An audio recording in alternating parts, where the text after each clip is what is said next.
masses have lost their binding power. We find it hard to believe in them and to satisfy our grandiose energy through identification with a greater power. The need to feel larger and significant, however, does not simply disappear. It is stronger than ever. And absent any other channels, people will tend to direct this energy toward themselves. They will find a way to expand their sense of self, to feel great and superior. Although rarely conscious of this, what they are choosing to idealize and worship is the self. Because of this, we find more and more grandiose individuals among us. Other factors have also contributed to increases in grandiosity. First, we find more people who experience pinnacle attention in their childhood than ever in the past. Feeling like they were once the center of the universe becomes a hard thing to shake. They come to believe that anything they do or produce can be seen as precious and worthy of attention. Second, we find increasing numbers of people who have little or no respect for authority or experts of any kind, no matter the expert's level of training and experience, which they themselves lack. Why should their opinion be any more valid than my own? They might tell themselves. Nobody's really that great.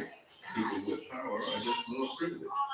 My writing and music are just as legitimate and worthy as anyone else. Without a sense of anyone rightly being above them and deserving authority, they can position themselves among the highest. Third, technology gives us the impression that everything in life can be as fast and simple as the information we can glean online. It instills the belief that we no longer have to spend years learning a skill. Instead, through a few tricks and with a few hours a week of practice, we can become proficient at anything. Similarly, people believe that their skills can easily be transferred. My ability to write means I can also direct a film. But more than anything, it is social media that spreads the grandiosity virus. Through social media, we have almost limitless powers to expand our presence, to create the illusion that we have the attention and even adoration of thousands or millions of people. We can possess the fame and ubiquity of the kings and queens in the past, or even of the gods themselves. With all of these elements combined, it is harder than ever for any of us to maintain a realistic attitude and a proportionate sense of self. In looking at the people around you, you must realize that their grandiosity and yours can come in many different forms. Most commonly, people will try to satisfy the need by gaining social prestige. People may claim they are interested in the work itself or in contributing to humanity, but often deep down what is really motivating them is the desire to have attention, to have their high self-opinion confirmed by others who admire them, to feel powerful and inflated. If they are talented, such types can get the attention they need for several years or longer. But inevitably, as in the story of Eisner, their need for accolades will lure them into overreaching. If people are disappointed in their careers yet still believe they are great and unrecognized, they may turn to various compensations: drugs, alcohol, sex with as many partners as possible, shopping, a superior mocking attitude, etc. Those with unsatisfied grandiosity will often become filled with manic energy, one moment telling everyone about the great screenplays they will write or the many women they will seduce, and the next moment falling into depression as reality intrudes. People still tend to idealize leaders and worship them, and you must see this as a form of grandiosity. By believing someone else will make everything great, followers can feel something of this greatness. Their minds can soar along with the rhetoric of the leader. They can feel superior to those who are not believers. On a more personal level, people will often idealize those they love, elevating them to god or goddess status, and by extension, feeling some of this power reflected back on them. In the world today, you will also notice the prevalence of negative forms of grandiosity. Many people feel the need to disguise their grandiose urges not only from others but also from themselves. They will frequently make a show of their humility. They are not interested in power or feeling important, or so they say. They are happy with their small lot in life. They do not want a lot of possessions, do not own a car, and disdain status. But you will notice they have a need to display this humility in a public It is grandiose humility, their way to get attention and to feel morally superior. A variation on this is the grandiose victim. They have suffered a lot and been the victim numerous times. Although they may like to frame it as being simply unlucky and unfortunate, you will notice that they often have a tendency to fall for the worst types in intimate relationships, or put themselves in circumstances in which they are certain to fail and suffer. In essence, they are compelled to create the drama that will turn them into a victim. As it turns out, any relationship with them will have to revolve around their needs. They have suffered too much in the past to attend to your needs. They are the center of the universe. Feeling and expressing their misfortune gives them their sense of importance, of being superior in suffering. You can measure the levels of grandiosity in people in several simple ways. For instance, notice how people respond to criticism of them or their work. It's normal for any of us to feel defensive and a bit upset when criticized, but some people become enraged and hysterical because we have called into doubt their sense of greatness. You can be sure that such a person has high levels of grandiosity. Similarly, such types might conceal their rage behind a martyred, pained expression meant to make you feel guilty. The emphasis is not on the criticism itself and what they need to learn, but on their sense of grievance. If people are successful, notice how they act in more private moments. Are they able to relax and laugh at themselves, letting go of their public mask? Or have they so over-identified with their powerful public image that it carries over into their private life? In the latter case, they have come to believe in their own myth and are in the grip of powerful grandiosity. Grandiose people are generally big talkers. They take credit for anything that is even tangential to their work. They invent past successes. They talk of their prescience, how they foresaw certain trends or predicted certain events, none of which can be verified. All such talk should make you doubly dubious. If people in the public eye suddenly say something that gets them into trouble for being insensitive, you can ascribe that to their potent grandiosity. They are so attuned to their own great opinions that they assume everyone else will interpret them in the right spirit and agree with them. Higher grandiose types generally display low levels of empathy. They are not good listeners. When the attention is not on them, they have a faraway look in their eyes and their fingers twitch with impatience.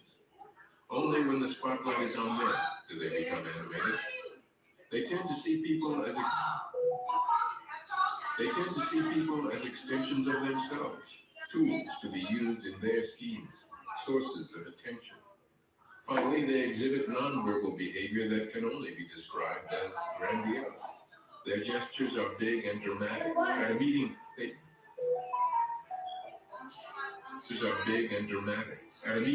take up a lot of personal space.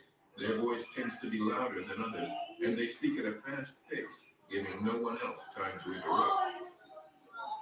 With those who exhibit moderate amounts of grandiosity, you should be indulgent.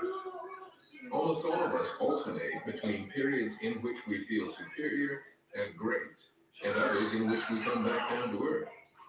Look for such moments of realism in people as signs of normalcy. But with those whose self-opinion is so high they cannot allow for any doubts, it is best to avoid relationships or entanglements. In intimate relationships, they will tend to demand adoring, one-sided attention. If they are employees, business partners, or bosses, they will oversell their skills. Their levels of confidence will distract you from the deficiencies in their ideas, work habits, and character. If you cannot avoid such a relationship, be aware of their tendency to feel certain about the success of their ideas and maintain your skepticism. Look at the ideas themselves and don't get caught up in their seductive self-belief. Don't entertain the illusion that you can confront them and try to bring them down to earth. You may trigger a rage response. If such types happen to be your rivals, consider yourself lucky. They are easy to taunt and bait into overreactions. Casting doubts on their greatness will make them apoplectic and doubly irrational. Finally, you will need to manage your own grandiose tendencies. Grandiosity has some positive and productive uses. The exuberance and high self-belief that come from it can be channeled into your work and help inspire you. Refer to practical grandiosity in the next section for more on this. But in general, it would be best for you to accept your limitations and work with what you have, rather than fantasize about godlike powers you can never attain. The greatest protection you can have against grandiosity is to maintain a realistic attitude. You know what subjects and activities you are naturally attracted to. You cannot be skilled at everything. You need to play to your strengths and not imagine you can be great at whatever you put your mind to. You must have a thorough understanding of your energy levels, of how far you can reasonably push yourself, and of how this changes with age. And you must have a solid grasp on your social position, your allies, the people with whom you have the greatest rapport, the natural audience for your work. You cannot please everyone. This self-awareness has a physical component to it that you must be sensitive to. When you are doing activities that mesh with your natural inclinations, you feel ease in the effort. You learn faster. You have more energy and you can withstand the tedium that comes with learning anything. When you take on too much, more than you can handle, you feel not only exhausted but also irritable and nervous. You're prone to headaches. When you have success in life, you will naturally feel a heightened fear, as if the good fortune would disappear. You sense with this fear the dangers that can come from rising too much, almost like growing up, and feeling the heat superior. Your anxiety is telling you to come back home to work. You want to listen to your body as it signals to you when you are working against yourself. In knowing yourself, you accept your role. You are simply one person among many in the world, and not naturally superior to anyone. You are not a god or an angel, but a flawed human like the rest of us. You accept the fact that you cannot control the people around you, and no strategy is ever foolproof. Human nature is too unpredictable. With this self-knowledge and acceptance of others, you will have a sense of proportion. You will search for greatness in your work. And when you feel the pull to think more highly of yourself than is reasonable, this self-knowledge will serve as a balancing mechanism, pulling you back down and directing you toward the actions and decisions that will best serve your particular nature. Being realistic and pragmatic is what makes us so great. It is how we overcame our physical weakness in a hostile environment so many thousands of years ago, and learned to work with others and form powerful communities and tools for survival. Although we have veered away from this pragmatism, as we no longer have to rely on our wits to survive, it is in fact our true nature as a preeminent social power on the planet. In becoming more realistic, you are simply becoming more human. The grandiose leader. If people with high levels of grandiosity also possess some talent and a lot of assertive energy, they can rise to positions of great power. Their boldness and confidence attract attention and give them a large presence. Mesmerized by their image, we often fail to see the underlying irrationality in their decision-making process, and so follow them straight into some difference. They can be very destructive. Just realize a simple fact about these types. They depend on the attention we give them. Without our attention, not being adored by the public, they cannot have their self-opinion validated, and in some cases, the very confidence they depend on withers. To awe us and distract us from the reality, they employ certain theatrical devices. It is imperative for us to see through those tricks, to demythologize them and scale them back down to human size. In doing so, we can resist their allure and avoid the dangers they represent. The following are 6 common illusions they like to create. I am destined. Grandiose leaders often try to give the impression that they were somehow destined for greatness. They tell stories of their childhood and youth that indicate their uniqueness, as if fate had singled them out. They highlight events that showed from early on their unusual toughness or creativity, either making such stories up or reinterpreting the past. They relate tales from earlier in their career in which they overcame impossible odds. The future great leader was already in gestation at a young age, or so they make it seem. When you hear such things, you must become skeptical. They are trying to forge a myth, which they themselves probably have come to believe in. Look for the more mundane facts behind the tales of destiny and, if possible, publicize them. I'm the common man slash woman. In some cases, grandiose leaders may have risen from the lower classes, but in general, they either come from relatively privileged backgrounds or because of their success have lived removed from the affairs of everyday people for quite some time. Nevertheless, it is absolutely essential to present themselves to the public as highly representative of the average man and woman out there. Only through such a presentation can they attract the attention and the adoration of large enough numbers to satisfy themselves. In direct line, the Prime Minister of India from 1966 to 1977 and 1980 to 1984 came from political royalty. Her father, Jawaharlal Nehru, had been the first prime minister of the country. She was educated in Europe and lived for most of her life far apart from the poorer segments of India. But as a grandiose leader who later became quite dictatorial, she positioned herself as one with the people. Therefore, she included her. She altered her language when speaking in front of large crowds and used homely metaphors when she visited small villages. She would wear her sari as local women wore them and lead with her fingers. She likes to present herself as Mother India, who ruled over India in familiar Mother India. And this style of creation was highly effective in meeting elections, even though it was pure stagecraft. The trick grandiose leaders play is to place the emphasis on their cultural tastes, not on the actual class they come from. They may fly first class and wear the most expensive suits, but they counteract this by seeming to have the same culinary tastes as the public, enjoy the same movies as others, and avoid at all costs the whip of cultural elitism. In fact, they will go out of their way to ridicule the elites, even though they probably depend on such experts to guide them. They are simply just like the common folk out there, but with a lot more money and power. The public can now identify with them despite the obvious contradictions. But the grandiosity of this goes beyond merely gaining more attention. These leaders become vastly enlarged by this identification with the masses. They are not merely one man or woman, but embody an entire nation or interest group. To follow them is to be loyal to the group itself. To criticize them is to want to crucify the leader and betray the cause. Even in the prosaic corporate world of business, we find such religious style identification. Eisner, for instance, liked to present himself as embodying the entire Disney spirit, whatever that meant. If you notice such paradoxes and primitive forms of popular association, stand back and analyze the reality of what is going on.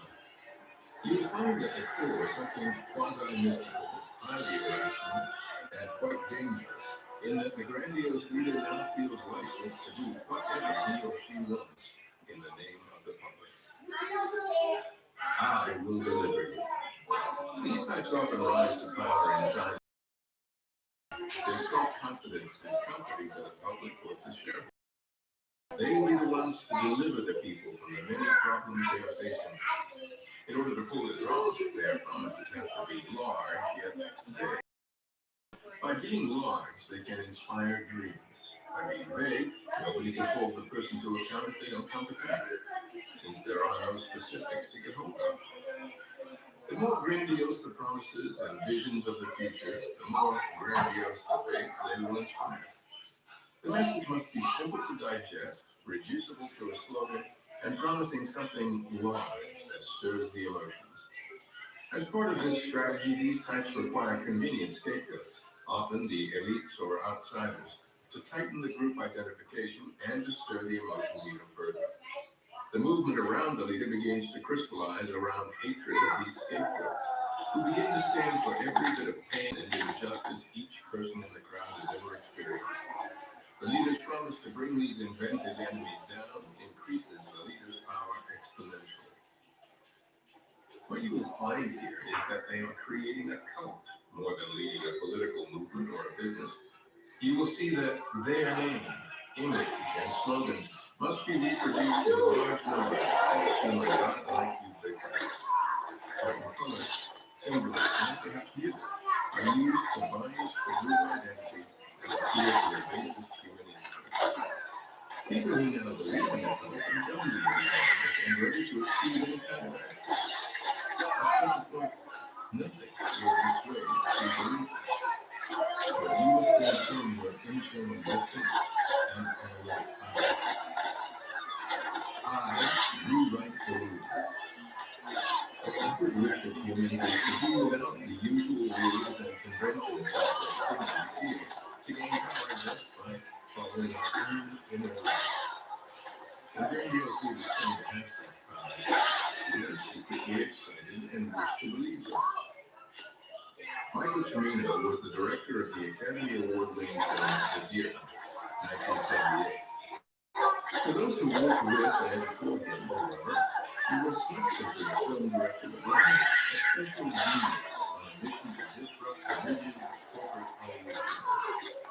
For his next film, Heaven's Gate, 1980, he negotiated a contract that was completely unique in Hollywood history, one that allowed him to increase the budget as he saw fit and to create precisely the film he had envisioned with no strings attached.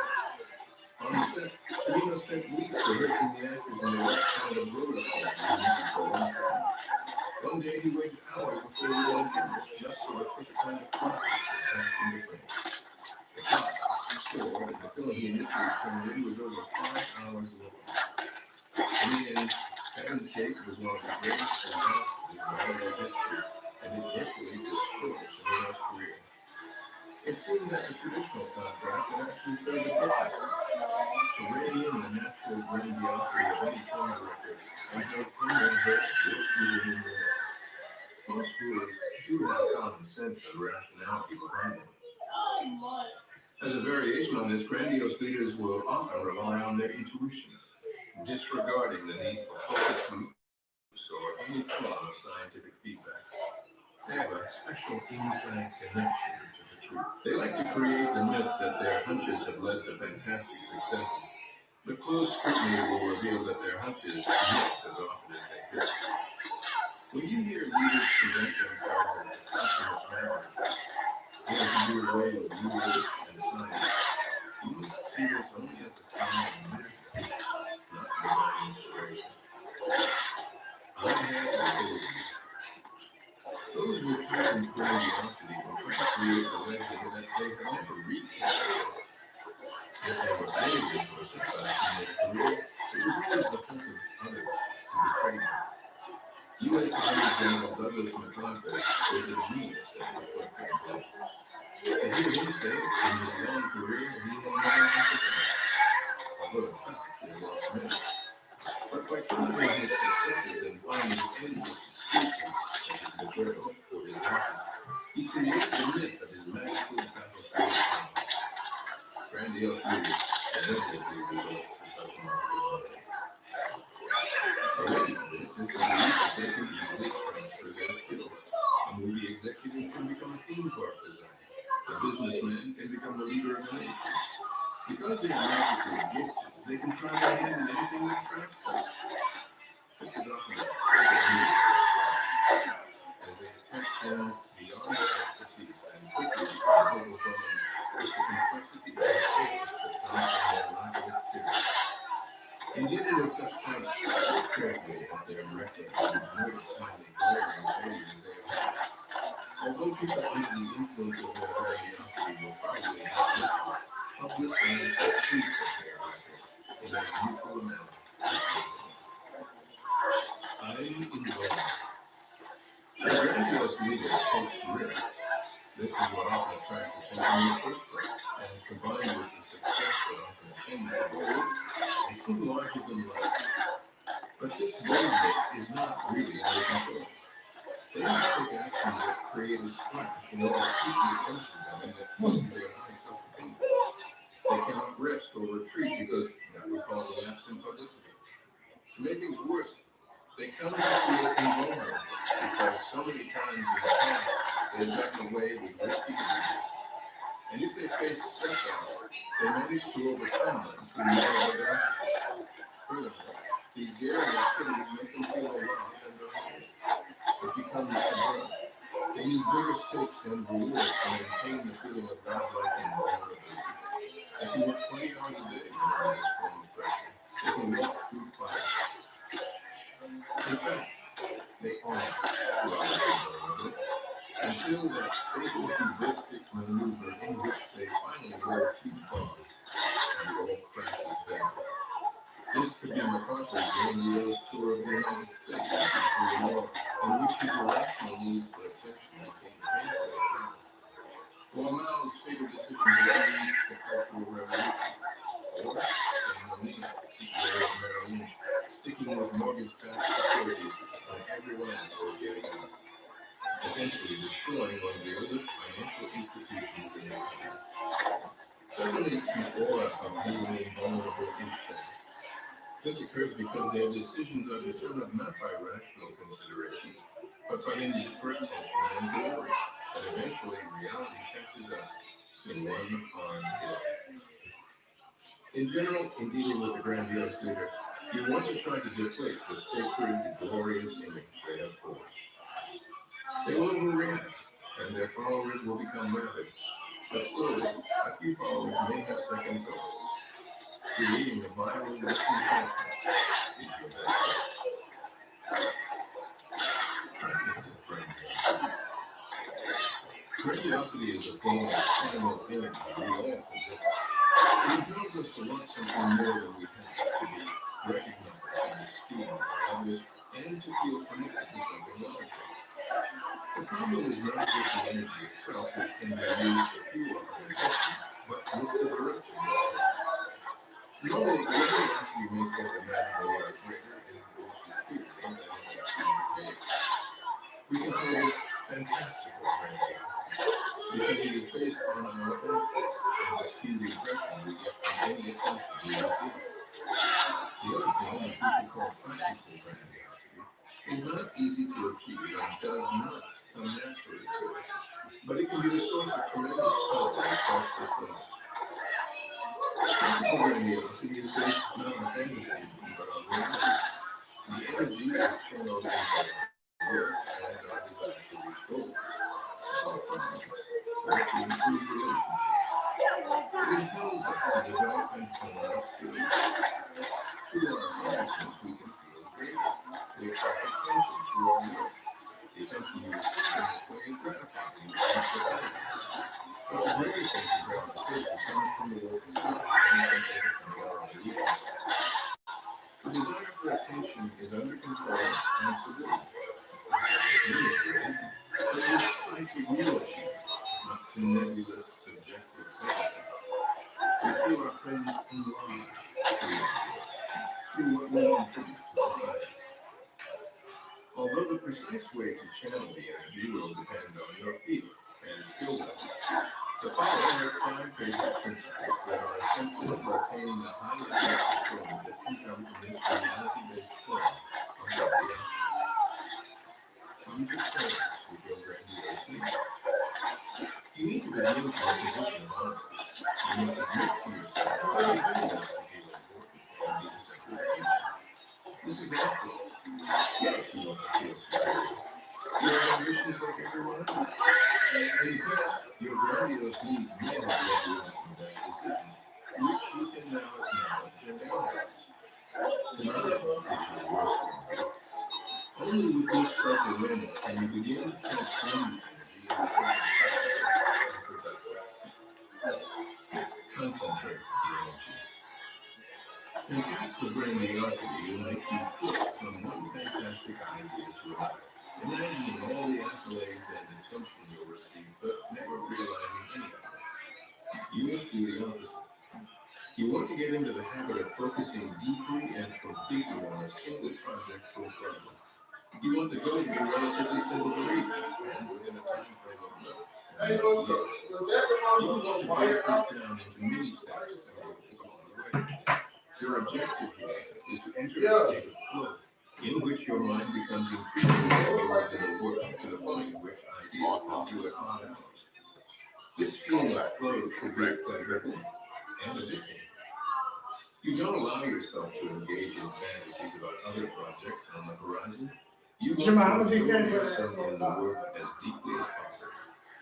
If you do not enter this state of flow, you are inevitably multitasking and stopping your focus. Work on overcoming. This could be a project you work on outside your job. It is not the number of hours you put in, but the intensity and consistent effort you bring. Related to this, you want this project to involve skills you already have or are in the process of developing. Your goal is to see continual improvement in your skill level, which will certainly come from the depth of your focus. Your confidence will rise. That should be enough to keep you advancing. Maintain a dialogue habit. Your project begins with an idea, and as you try to hone this idea, you let your imagination take flight, being open to various possibilities. At some point, you move from the planning phase to execution. Now you must actively search for feedback and criticism from people you respect or from your natural audience. You want to hear about the flaws and the inadequacies in your plan, for that is the only way to improve your skills. If the project fails to have the results you imagined, or the problem is not solved, embrace this as the best way to learn. Analyze what you did wrong in depth, being as brutal as possible. Once you have feedback and have analyzed the results, you then return to this project or start a new one, letting your imagination loose again, but incorporating what you have learned from the experience. You keep cycling endlessly through this process, noticing with excitement how you are improving by doing so. If you stay too long in the imagination phase, what you create will tend to be grandiose and detached from reality. If you only listen to feedback and try to make the work a complete reflection of what others tell you or want, the work will be conventional and flat. By maintaining a continual dialogue between reality, feedback, and your imagination, you will create something practical and powerful. If you have any success with your projects, that is when you must step back from the attention you are receiving. Look at the role that luck may have played or the help you received from others. Resist falling for the success illusion. As you now focus on the next idea, see yourself back at square one. Each new project represents a new challenge and a fresh approach. You might very well fail. You need the same level of focus as you had on the last project. Never rest on your laurels or let up in your intensity. Seek out calibrated challenges. The problem with fantastical grandiosity is that you imagine some great new goal you will achieve. That brilliant novel you will write, that lucrative startup you will create. The challenge is so great that you may start, but you will soon figure out as you realize you are not to. Or if you are the ambitious a certain type, you might try to go all the way, but you will end up in the Euro Disney syndrome, overwhelmed, failing in a large fashion, blaming others for the fiasco, and never learning from the experience. Your goal with practical grandiosity is to continually look for challenges just above your skill level. If the projects you attempt are below or at your skill level, you will become easily bored and less focused. If they are too ambitious, you will feel crushed by your failure. However, if they are calibrated to be more challenging than the last project, but to a moderate degree, you will find yourself excited and energized. You must be up to this challenge, so your focus levels will rise as well. This is the optimum path toward learning. If you fail, you will not feel overwhelmed, and you will learn even more. If you succeed, your confidence increases, but it is tied to your work and to having met the challenge. Your sense of accomplishment will satisfy your need for greatness. Let loose your grandiose energy. Once you obtain this energy, made it serve your ambitions and goals, you should feel safe to let it loose on occasion. Think of it as a wild animal that needs to roam free now and then, or it will go mad from restlessness.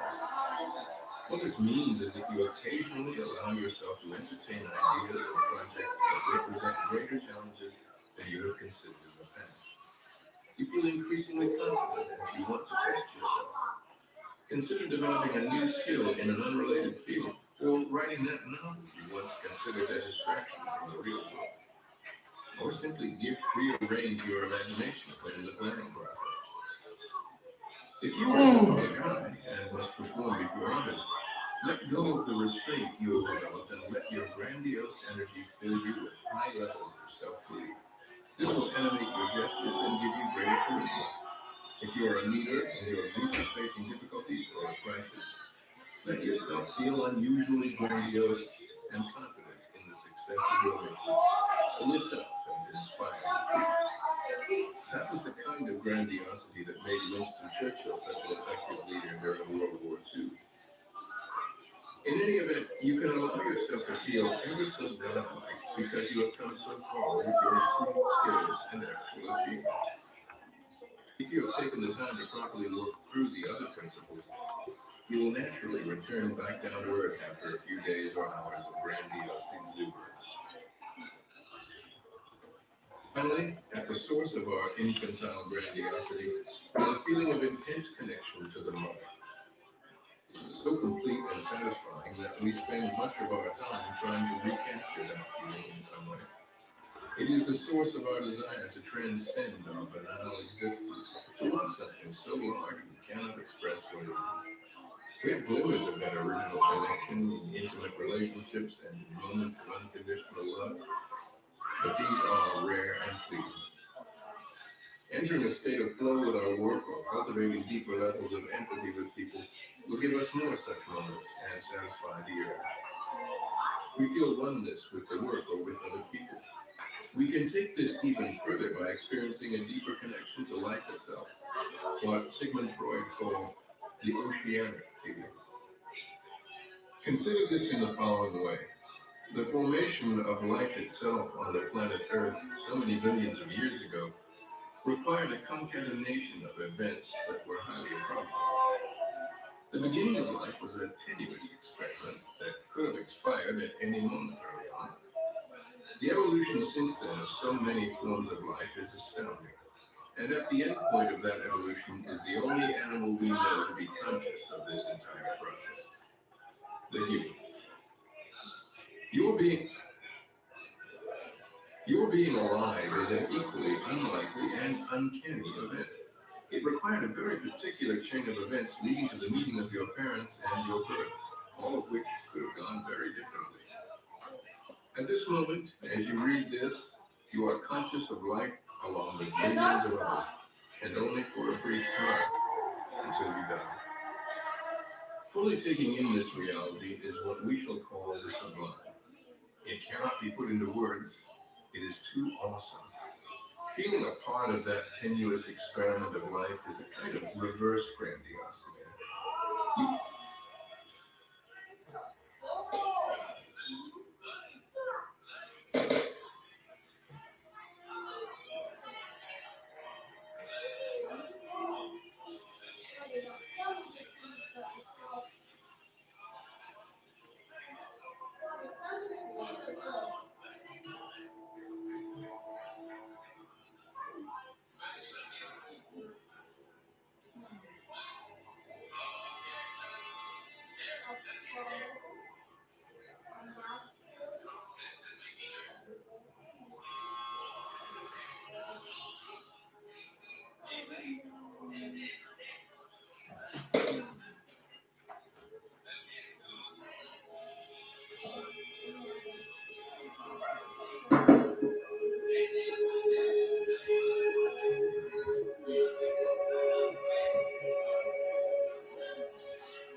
Some general advice that I like to give to new streamers at the beginning is the fact that a lot of streamers set their expectation of themselves and bar really, really high. There's nothing wrong with having goals and wanting to put on a really good broadcast, Everybody starting out sucks behind the camera, sucks behind the microphone. Of course, there are going to be some people that are naturally more charismatic or have better social skills just because that's kind of how they are.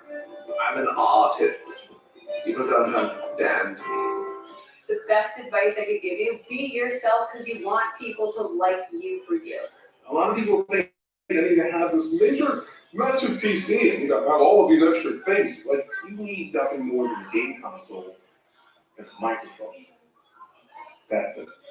You really don't need anything too expensive. Yes, in the long term you want to invest, but just when you get started, you can get anything. And honestly speaking, I think just having a webcam and good enough audio is enough. If you have something that makes your stream look and sound nice and you haven't developed the skills needed to become a better broadcaster and entertainer and learn your craft, it's not going to take you that far. A camera isn't as important as a lot of people think. Personally, I like cameras because they're very animated. I like to make a lot of weird faces. And it's not even that I like to make the weird faces, it's just that they fit. So, for me, a camera would be perfect. You don't necessarily need 2 monitors at the start. If you can get a second monitor, great. It's great to have 2 monitors so you can have your broadcast, the software over there and chat and things like that, multitask a little bit better. It's not necessary. You can still use your phone or an iPad or things like that, other devices that you might have you can install the Twitch app. Lighting matters. If you have a good webcam but crappy lighting, they're not going to be able to see it, So get that good lighting and make sure that you got a good webcam and good audio and you're fine. Also, while you're thinking about face cam stuff, maybe you should think about if that's the route you want to go, because I'll tell you right now, having your face on there obviously creates a little bit more, interesting stream. People can see the broadcaster. Obviously, viewers are naturally kind of curious. If I was able to go back and just stay with no webcam so that I could just stream all the time without having to worry about people looking at me, I might have thought twice about removing the face, as it were, and having that be a part and staple of the stream. Now, if we want to look into investing or streaming, you definitely want to look into a few things, namely your computer. One of the biggest parts of computers is you want to have a really good CPU. And if you're trying to predominantly broadcast console games or even mobile games, maybe you might think about getting a capture card. If you're worried about, the aesthetically pleasing stuff, like a nice chair to make you look legit and whatnot, just hold off on that and just wait. Maybe make it a goal for donations and whatnot, build up to that, but you gotta get the stuff that really matters down first, in my opinion. My first 3 monitors were secondhand ones I got for $20 a piece. It's really not that bad. Try to save your money. Just get something that works, and then over time, as your community grows, as you grow as a content creator, you'll have supporters who want to help you improve the quality of your stream. I think the thing I enjoy the most about streaming out of everything is just interacting with my chat and getting to know them. There's nothing quite like live streaming. There's no form of entertainment or medium that allows you to have that instant interaction between broadcaster and viewer. I can't roll onto the TV and have a conversation and interact with the person that's broadcasting for me on the other side of the camera. There's not many places where I can be myself fully and be comfortable with myself and as animated and as wild and loud as I am naturally. And Twitch is the perfect place. Building a community over a longer period of time and having them come back day in and day out, not only to hopefully you have an impact on their life and cheer them up as an entertainer and a broadcaster, but also the opposite happens too, where people come through and they cheer you up. They can see all the silly stuff that happens in your chat. And sometimes, honestly, my chat's more entertaining than I am, and I'm perfectly okay. And make sure you always let that drive, because you can't get started on Twitch if you don't have to go. Yes, you do you.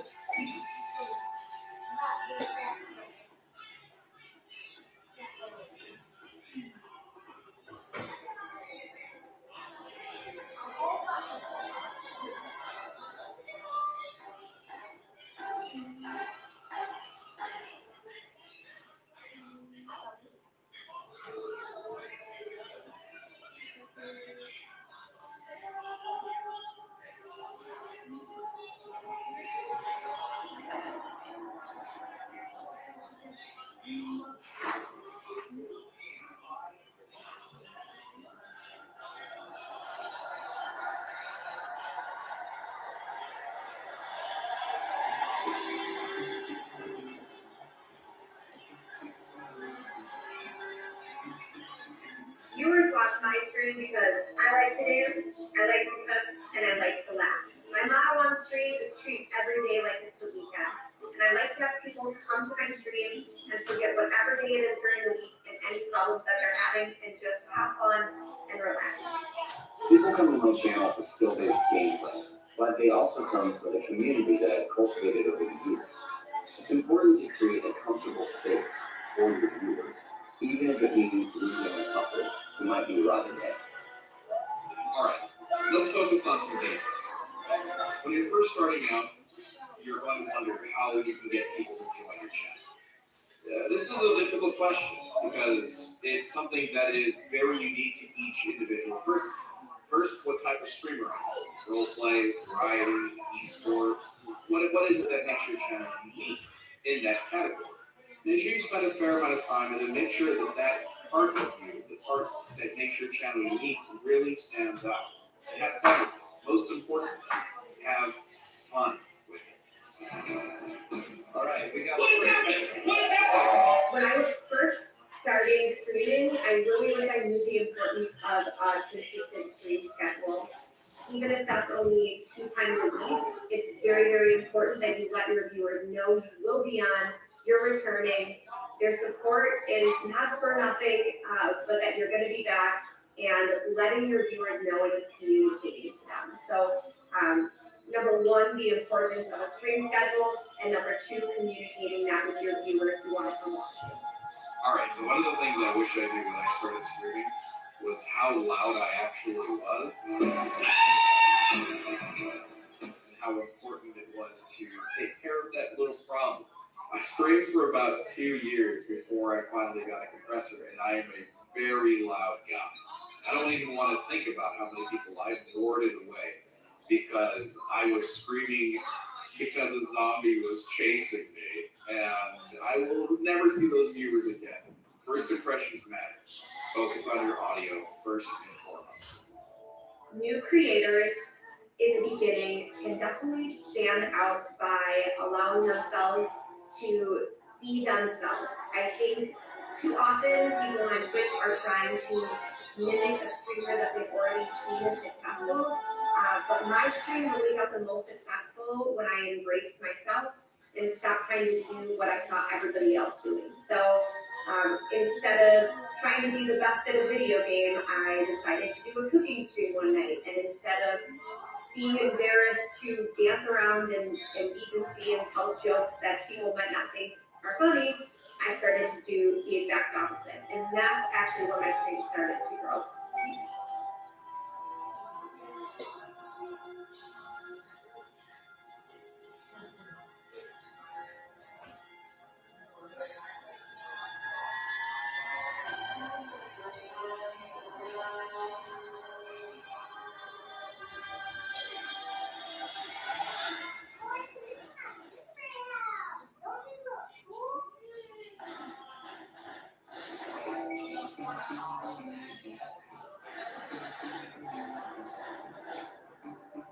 Integrity is worth its weight in gold in this industry, and that is something that I was taught very early on by some people who I admire and appreciate even now. One mistake that I made when I first started streaming on Twitch was kind of like trapping myself to be like a one game streamer. So kind of like growing and only playing like one game and having my channel be based off of that. And then eventually getting break down one to switch, which made it harder the more time went on. Growth and opportunity happens organically. Don't force it too much. Make things happen for you, but don't just try to slap business cards in people's face trying to make it happen for you, right? I think it's pretty important to have like channels, especially like early on if you want to kind of build like a pretty.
Be like close to the community, and then something that something that kind of reflects you as a streamer.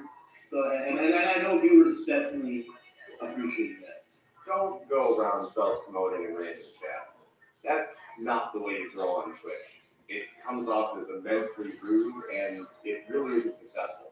You may think that going and dropping your name or your link in somebody's chat is bigger than you. You may have some people who click that link, but hypothetically speaking, let's say it does. Do you want to be known as the person who goes around talking about how they're streaming all the time on the channel? That seems like a bad reputation to have. And on the internet, integrity and reputation means a whole heck of a lot. Networking, as in other businesses, is huge on Twitch. Collaborations with other streamers can bring new viewers to the channel, but it has to be organic. Forcing relationships will not get you anywhere. It's important to keep in mind when you're first starting to stream on Twitch is just to take things day by day, because like nothing really happens overnight, and people, and so many people are passionate about streaming, and there's so many different personalities and different streamers that play like all these different kinds of games, and so people, everyone's numbers are different, everyone grows at a different rate. Back when I was starting out, I wanted to make sure that on Twitter and on Cast, I was always trying to be respectful, honest, and kind people that I would interact with and meet. I didn't know if it was ever going to pay off, but years later, due to that image, so to speak, I'm now having brands who approach me who know me because of that demeanor. They know that I'm approachable and that I'm respectful and that I'm not a bad bet for working with. Remember that you also don't have to be doing live streamed content. Just getting to know other broadcasters and what works and doesn't work with yours and their channel, bouncing ideas off each other can escalate your streaming skill to a new level. Keeping your head up high and just keep on grinding what you're really passionate about, and eventually, hopefully, you see some numbers that start to grow. So it may not feel like your hard work and effort towards making sure you are respectful and honest towards everyone will ever pay off. But I can promise you, the idea of nice guys finish last, it's not always true. I promise you, if you keep working hard, stuff can end up.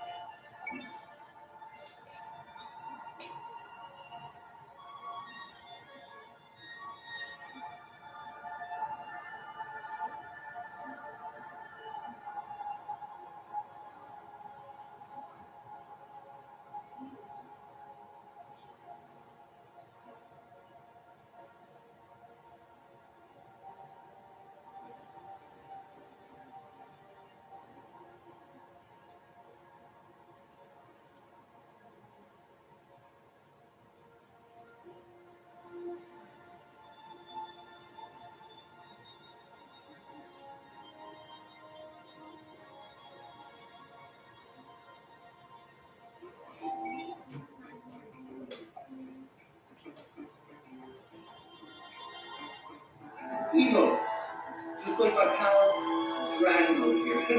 He's one of the emotes. Emotes are very important on Twitch. You can actually use them by either like typing in a certain code in the chat and it will pop up, I guess, a picture in the chat, or you can click on the smiley face in the chat box, and you can click on see emotes there. And of course, like, you can either subscribe to someone, and that way you can get their subscriber emotes, or you can use like Twitch global emotes. I love emotes. I think they are actually the best way of just not only interacting with your audience, but just being able to express yourself. You know, you don't always have to type. You could just use an emote and it just like speaks to you. So for me, emotes are a really, really cool thing. Obviously, one of the better perks of being a partner on Twitch is the fact that you get multiple emotes depending on how many subscribers and your growth on your channel, things like that. People just use them to have fun. So like, something like really funny or hype happens in the chat. We have like a hype emote, then like everybody starts saying hype, and it just kind of makes them feel, I guess, like connected and just kind of like engaged with your community. So for that use, it's pretty effective. Being able to have some chat engagement there, and even having inside jokes and things that just kind of happen organically in the stream. Not only are they like the best way ever to express the way that you're feeling to anyone on Twitch, But the fact that your sub-emotes you can use in anyone's channel, it really does kind of make a way of connecting each other when you're not streaming. If you're not like me and you're able to draw and create things digitally with digital art and things like that, that's great, that's awesome. Maybe you'll be able to save some money, and you can also kind of, make it a little bit more personal, because as people ask about these emotes and where did you get them? I'm like, I made them myself. Or you can go and you can commission someone to do it. I've seen prices range anywhere from $10 all the way up to $70, depending upon how qualified the artist is. But you do have your options. You don't always have to pay a crap ton of money if you don't want it. Most of us are probably gonna have to go out and find somebody to make our emotes. They all deserve to be respected, definitely paid for their work, because, all that good stuff doesn't come free. It's worth like anything else is, just like street food. In terms of what types of emotes to choose, well, that's up to you. You can go any route. You can go goofy, you can go the serious, you can go sets that are all very similar, you can go all of them being very different and all over the place. It's honestly up to you. You kind of want emotes that are gonna be representative of different moods and things that happen in the video game. For instance, it's very popular to have a sort of rip or like dead emote, or if you die in a video game. The type of emotes that seem to do well on Twitch, what I feel like, are like the really, really cute, like animal emotes. Like when people have like their brands and they have like one cute animal that has like all different emotions, like a hype emote, love, like subscriber, like whatever. And I feel like that does really, really well because people just love cute stuff. Every single channel has at least one love emote to just like spread the love, show someone that you really like them. And a sub emote, so like if someone subscribes in your chat, people usually spam like a certain emote, like a sub emote, which kind of like builds the hype and just kind of makes people engaged. And even a hello emote, so like when someone new comes in the chat, they're like, oh hey, hey chat, I'm new to the stream, nice to meet you, like, and then everyone's like, oh, hello so and so, and they'll post like the hello emote, just to kind of like show like the friendliness. So I think those are some of the like most important emotes to have like on your channel. The key for me, and I think for a lot of broadcasters, should be to be making the emotes, even if they are, similar genre and type that have been used in other broadcasters' channels, and making them your own. Trying to put your own style and flair on it, working with your artist to try to make that happen. But yeah, emotes, so great for self-expression and even better for building your community.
Hi, my name is Matt Hafey. I'm the lead guitar player and lead singer of Metal Band Tribute.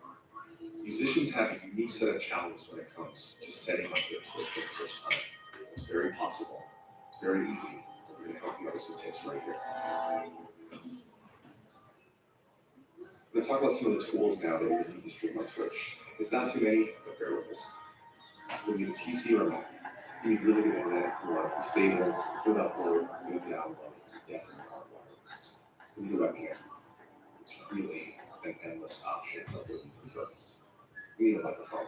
Microphone, you can go to studio mics if you're a band guy. You probably already have some Rode vocal mics used for shows. Whatever you prefer here, but you'll need something to bring it into the PC. So if you're using a studio microphone, you'll have to use a USB interface to bring that in. If you're going directly USB microphone in, nice and easy. You need some kind of open broadcasting software. It's really preference, whatever you like. Go off and put your favorite streamers do from there.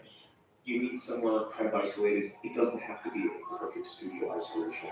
It needs to be somewhere where you can focus on your stream, focus on your channel, deal with distractions, whatever you want. It's really what makes you comfortable and what makes you not have to feel swimming short cup while you're recording or while you're doing your stream, basically.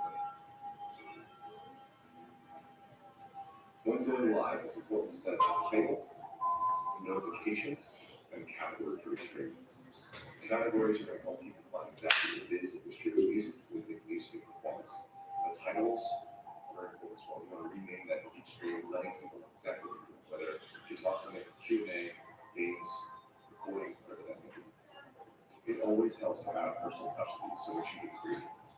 Your going live notification is exactly what you're going to see when they follow your stream and the notification set up correctly. So you want them to know what this is. You don't want to have a big default every time. You can even earn revenue from your Twitch stream. With your viewership, once you grow from following to then having dedicated people who want to subscribe to your channel and buy your merch or donate to your channel, that's how you can start really earning off the channel. And it's not completely about that. It is about the community, but if you're taking care of from the channel, as you're taking care of your channel, then it can grow and be consistent and it can keep happening thanks to you finding revenue from it. People have known what Twitch is for a very long time. Twitch is a platform that's launched some absolutely incredible video game streamers, some absolutely incredible lifestyle streamers. It's something you keep going consistently. You build a schedule that works for you. If you're able to get your setup going just right and bring your community up to you, it's truly amazing things you can do. I have gotten better at what I do in streaming. And the way I have to grow all this stuff is just by doing it. It's by doing it here on the streaming platform, by doing it here on Twitch. But what's great for me is I'm able to, in between songs, interact with people that are there. You know, people that always love these songs, and I can talk to them about what these songs mean, or if I mess up, it's fine. We can make jokes about it. You can create the kind of community you want, and it's really amazing. You can actually get better at what you do for a living. I do what I do for a living on the off time. Okay, guys, you know this, go ahead and check TV on full screen on Twitch. I love the stream of food and drink with some lovely cooking and share my passion about with cooking. And maybe some tips and tricks on the full screen on how to start up, how you can do it. A little bit for the technical stuff, of course. I love to stream with my mic, the VXD1 from Samsung, really good mic. You can use your 10 mics if you like. I love to have a nice and clear mic. You can use some simple, easy webcams. You can use better cams as well, but I should just start out with kind of a nice and basic start set. Like in our laptop or an PC, you can connect your cams. You can use OBS keynotes, a nice program to make a nice overlay. Put in your stuff how you like it. Have some fun in it. That's one of the most important things in my opinion. Do it with passion, do it with love, have a lot of fun, and spread that good vibe, baby. Be interactive as much as possible. I love to be interactive with my viewers. You know, build bonds with the community. Talk about food, about gaming, and talk as well with other awesome stuff. Try to respond as much as possible on chat. Spread the good vibes in the chat. Make people feel welcome. You know, the community is one of the most important things. Even when you got some trolls in there, you can always time them out. Of course, depending on that. Don't feel offended too quick, and have fun in it. You know. Okay, another top tip of mine, guys, is to be yourself and stay yourself. You know, you got to take a look at what kind of program you're going to make, how to stitch it, because otherwise it can cost you a lot of energy, in my opinion. Cooking, it can take some extra energy because you need to clean, you need to prep your food, you need to do groceries, you need to post your pictures on social. This is VIP print, in my opinion, as well, so people can see your food and you can have them know you streaming live at Twitch to have some fun with cooking. Another tough tip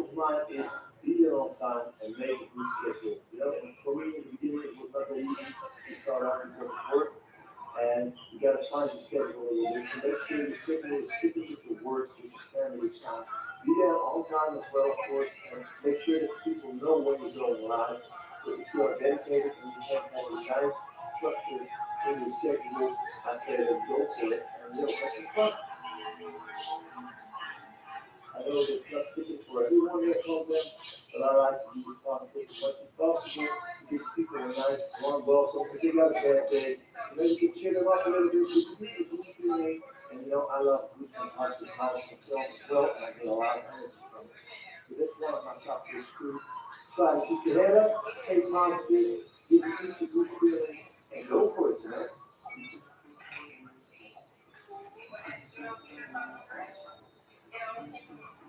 Hi, I'm Bonza Baby, and this is my workshop. I've been streaming my woodworking and cooking on Twitch for a little over 4 years now, and I've managed to learn a thing or two. If you're interested in streaming creative content on Twitch, stick around. We're going to be going over some basic tips to getting going. Getting started as a creative streamer is probably easier and cheaper than you think. At the most basic, you're going to want an HD camera, a microphone, and a decent computer. Gaming streamers need a PC powerful enough to run their games and stream itself. But as a creative streamer, you generally only need a computer that's just powerful enough to have real streaming software.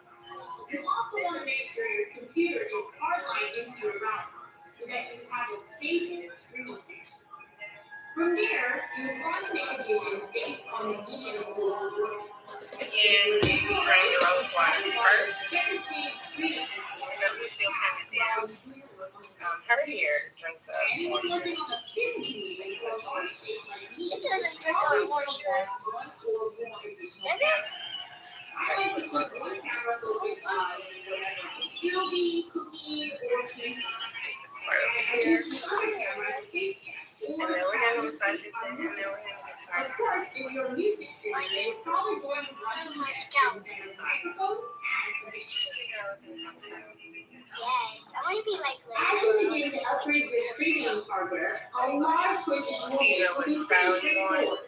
Listen to your neighbors and try to look at the best audio experience. If they want a better sound quality, upgrade your mic or buy a new mixer. If they say they want more angles on your work, get another camera. A common mistake many streamers make at this point is that they forget the importance of upgrading their streaming honestly for Bailey. It doesn't take much power to handle I was streaming there a single webcam and a USB microphone. That's a But shea once butter. that setup grows to 3 cameras, a The mixer, rose capture water. card, and a stream deck, Oil. you might start to see its effects on the stream quality. And Keep an eye on then your CPU usage and be prepared to upgrade your PC along with the rest of your setup. no, Another simple thing to watch out for is lighting. You can have the best camera in the world, but if you're lighting all of your work from a single table lamp in the corner of your room, it's not going to make for good views. Don't forget that upgrading your stream includes upgrading the space you stream. I just really like Ladybug. I love playing As well as creative content goes on Twitch, remember that it's part of Twitch's game. The more you can incorporate gaming and pop culture into your creations, the broader your influence will be on this platform. For instance, I used instead to of follow making a that. cutting board, I made a Mario cutting board, and instead of making a sword, I made Turn around. But hey, me. not everything you need to make needs to be See, made. Dominique, she's so good. But creations like this can help attract an audience who otherwise never consider watching your creative stream. She made a Minecraft sword. When finding your streams, you need to be Hey, she made a Mario mindful cutting board. Wow. as beautiful as the end result might be, every creator knows that large parts of the creative process can be slow and unengaging. Whether you're just throwing something into the oven to bake for 20 minutes or you're sanding out a service for half an hour, not everything makes for good viewing. I'll get As you prepare to stream each new project, try to think through the entire process and consider which parts of it might not make for the best streaming experience. If it's downtime that doesn't take your attention, like baking or waiting for something to dry, maybe play a short game during that time or work on a smaller side project. If it takes a long time, consider it off street. Or just get creative and look at how you can visit that part of the process. For all the ways that creative content is different, remember that it's still Twitch. The center of the stream isn't the hardware or the content, it's the community. If you build a great community, there will always be someone there watching you whatever you do and however you choose to do it. Have a great Twitch journey, and welcome to the Twitch community. Dominique, No. I don't like to go to a light. baby, what are you? Do you believe Dominique? I know you don't want you to. I only do. Thank you. I'll show you. Thank you. I just finished. I'm not finished with the house decoration. Now I can't get nothing done with these kids here. It's pink and gold, and then of course we got our black. Hey Kim, we got our black lady up there, Angel. Don't do her. Me, don't do her. Bailey. I'm talking about Dominique. Kim said, hey, baby. Hey, Kim.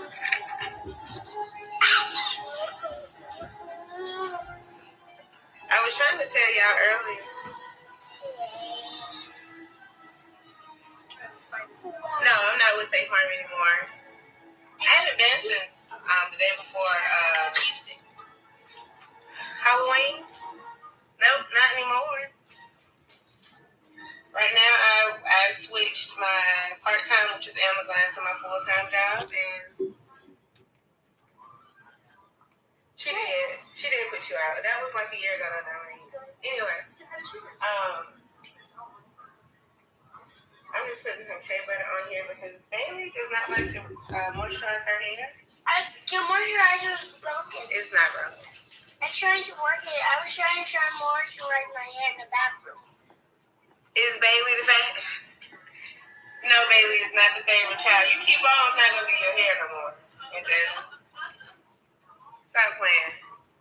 Yeah, it was because of, well, from the feedback that I got, Tiffany, she said it was for a call that was intentionally disconnected back in June or July. Yeah, in June or July. They over there in school. Cam said, hey, y'all. Hush. They said, hey. For a call back in July. So, she did play the call. The call was disconnected, but it wasn't disconnected on my end. And initially, I was going to fight it. I mean, like, you literally see the call come in. Now, mind you, State Farm is not a work-from-home kind of company. Yeah. No, she is not. We don't play favorites over here, Miss Evans. I'm sorry. So she played the call. You can see the call pick up. You can see there is like a glitch in the system. It disconnects and then I immediately go back into another call state. So I was really, really depressed about it for a while. But remember I told you I was working part-time at Amazon, so I just picked up some extra hours and she will not be. I picked up some extra hours at Amazon. Business is going good, Shea by Shell, so I'm not really concerned about it. I will tell you though, I have been needing to move for a minute. And I'm gonna have to put her in that. Can you go put on some pants? I can put you on the stool, please. Right, I was. And my support system has been amazing. Those that did know have made it. I know that they made extra effort to like make sure that everything is going okay. And Miss Way, I'm fine. Oh.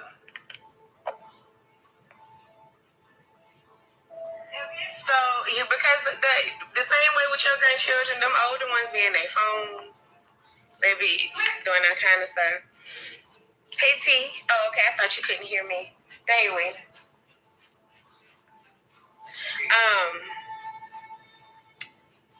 So it was time for me to go. It was when you get to a point where you have to explain to another adult that my career is not contingent upon how you feel about me personally. And my manager's issue was I want to be a friend, and I still don't want to be her friend. But what it has taught me is that I used to be defined by the position I held, and I still pretty much am, because losing that much of an income is stressful. Please don't tap me. Give me that stool. But okay, for now. Yeah, we're good. That one. Because Miss Evans seems to think that Bailey is my favorite child. Say hey. Say hey, Miss Evans.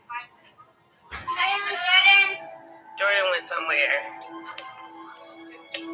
She said Bailey's the favorite. So we good. Now, what I was not expecting. Right here.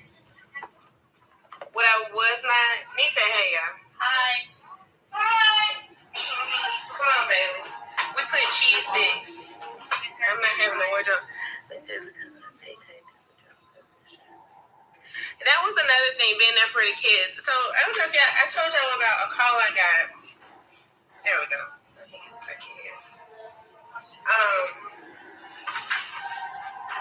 A call I got where the agent, the agent cussed me out. And I told my boss about it, and then he complained and said that I had background noise. And her response to me was, if I got another complaint about my background noise, I was going to be terminated. Remember, so I had to get rid of Cam. We rehomed him for, I need you to keep your head still. Rehome Cam for a little bit, and and you know, yeah, it was too much. And I feel like even in the midst of a pandemic, this lady saw fit enough to just take away our little livelihood. But how I feel about it, everybody can't be in a position of power and actually use it to do some good. So she got what she wanted. They not only did they terminate me, they sent me another badge like 2 days later. Bills have been paid. Like I said, I have an amazing support system. Miss Shady Evans now. Aren't you supposed to be at work? Miss Evans? You supposed to be working? Probably all. Support system has been good. Not one thing has been late to be paid. Food. I mean, like the only negative thing is unemployment is not kicked in. They telling me that they won't review my case until May. So shit, I can't wait around for nobody to give me no money. I got to go make it. So it's been working. You what, Miss Evans? You not at work. That's what I'm saying. I ain't telling nobody to quit their job. Why would you put that in there? She gonna make a mess. I'm not telling you quit your job. I'm not. Don't take this as no confirmation, affirmation, or nothing. What's working for me and my family and my household may not work for y'all. Girl, listen.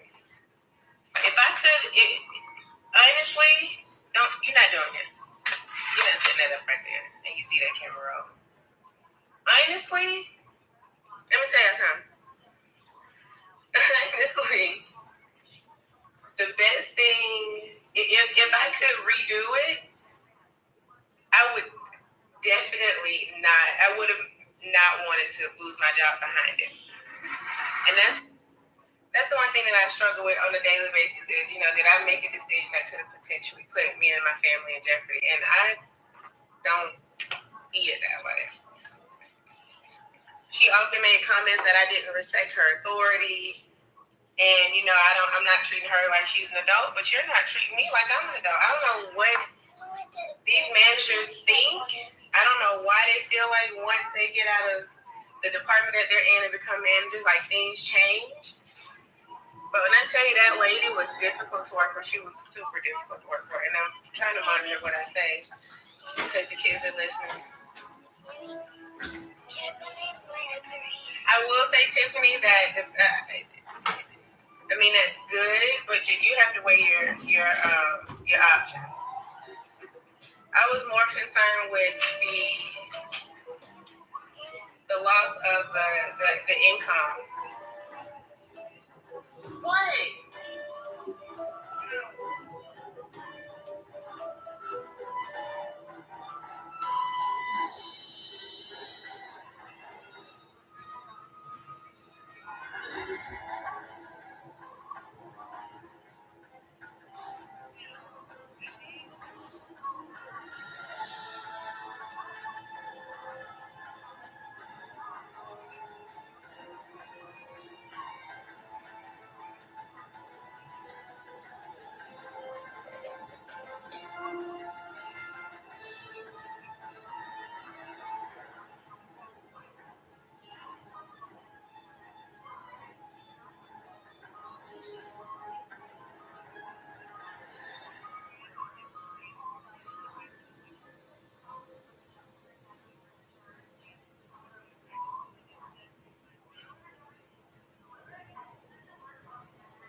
Watch me fly, come on and watch me fly. You can try, baby, this ain't right. I'm on the ground, I'm doing it outside. Hey, you know, I can be your favorite girl. I can be your baby girl. You know I'm a pretty girl. You see things I don't know. I am on the rise, I'm down to close. Oh my God, I got no fault.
Siege.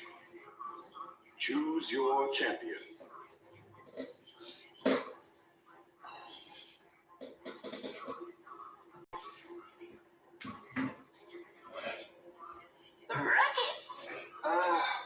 And out.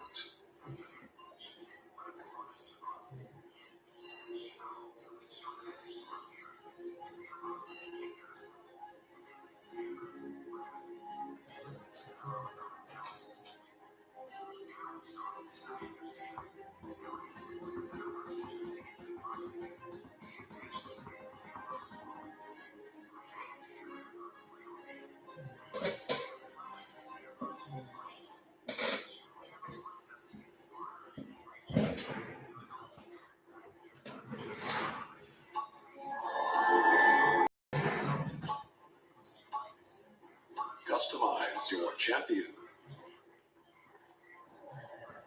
Man, I'm great. Thanks for doing everything. Oh, shut it.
Time to destroy our enemy.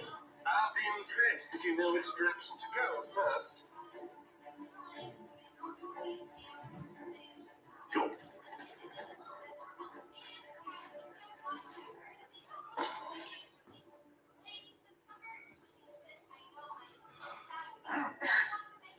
It appears you need some help.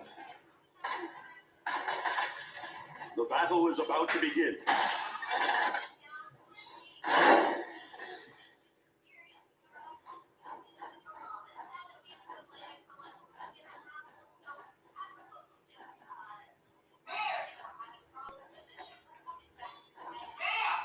Five, 4, 3, battle has begun.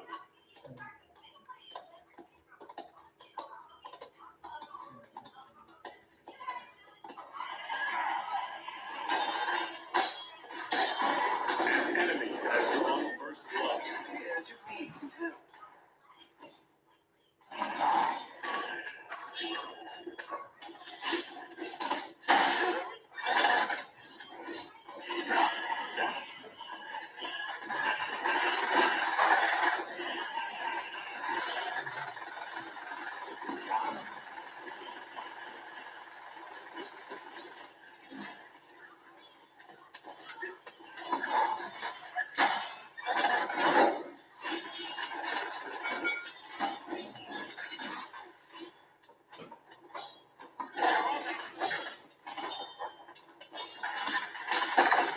Enemy killing spree.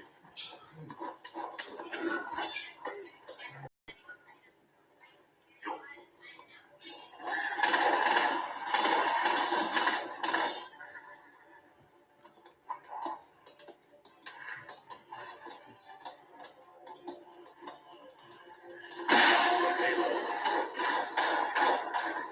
Enemy killing spree.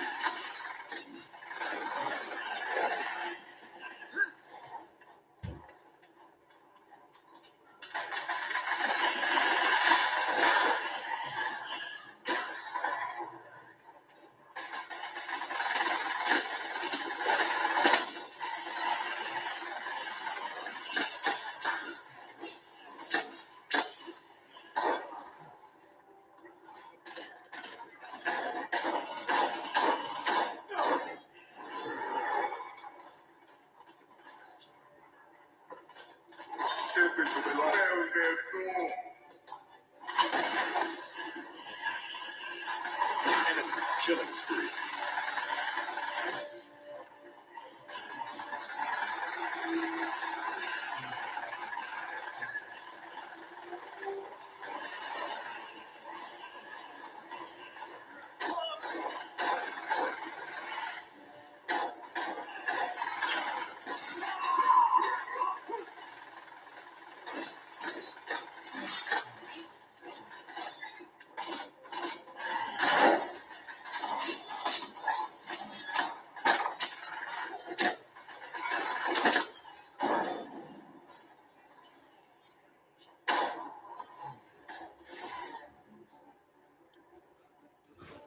Suits!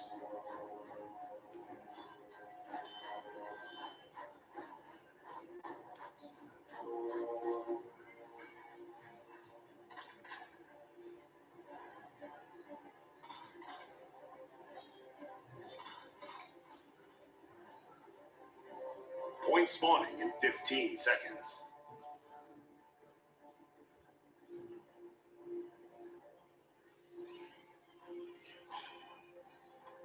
Five, 4, 3, 2, 1.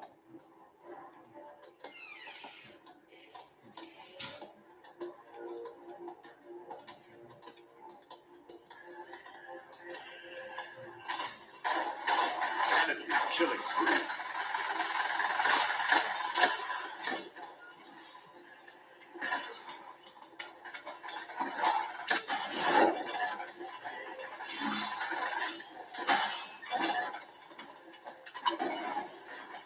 It appears you need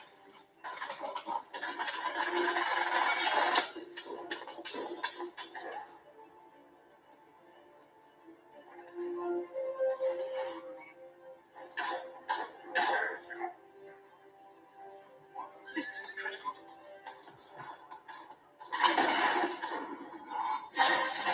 Enemy rampage.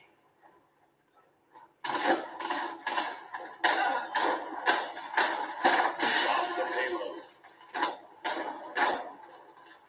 Oh, excusez-moi.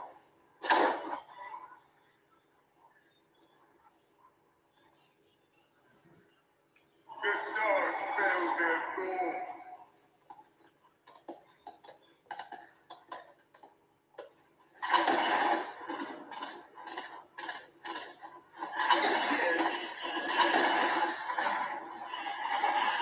Excellent work, friend. Get away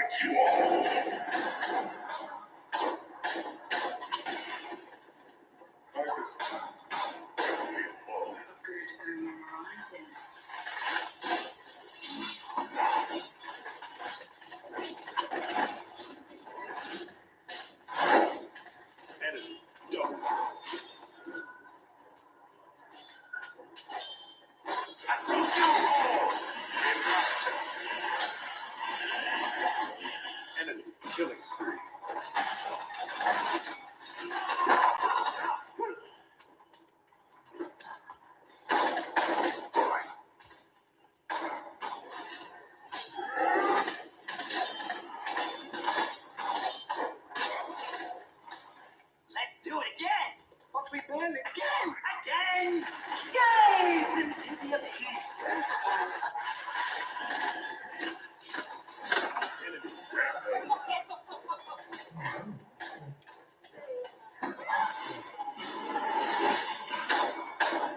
Take a seat.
Siege. Select your champion.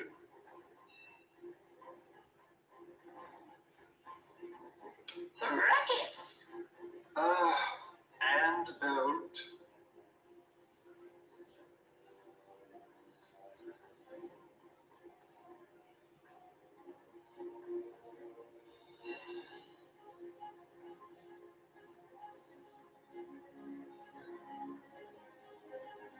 Lex.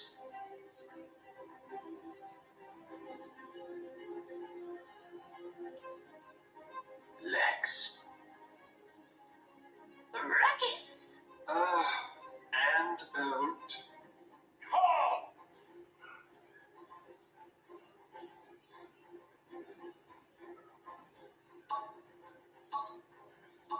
Ruckus. And customize your champion. Let the slaughter begin.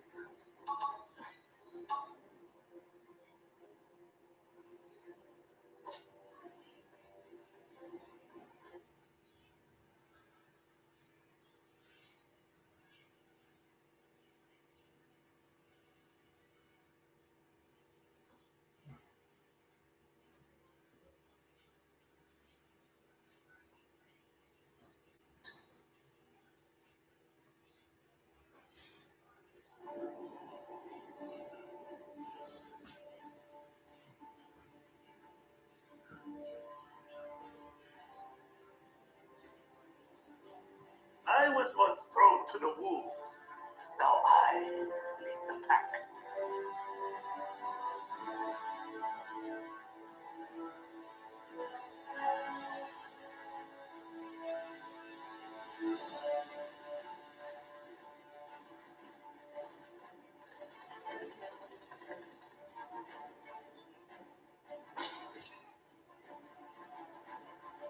Prepare for battle.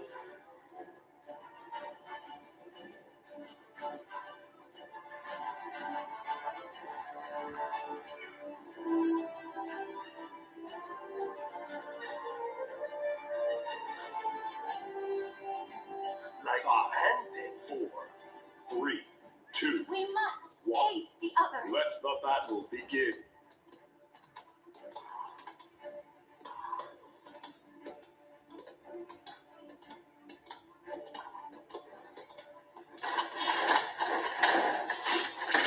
An enemy has drawn first blood. Enemy double kill.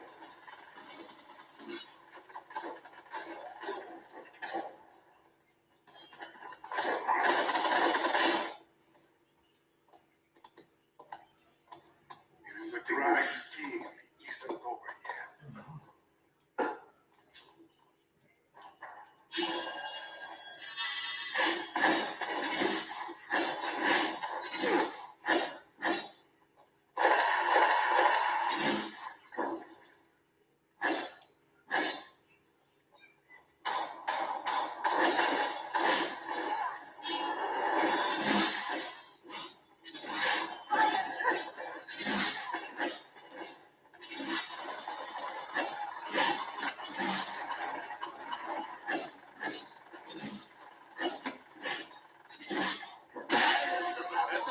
the payload. Enemy double kill.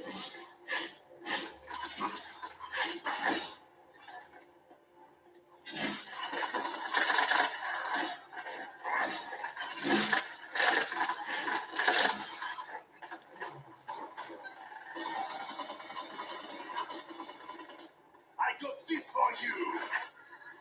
I will have my vengeance.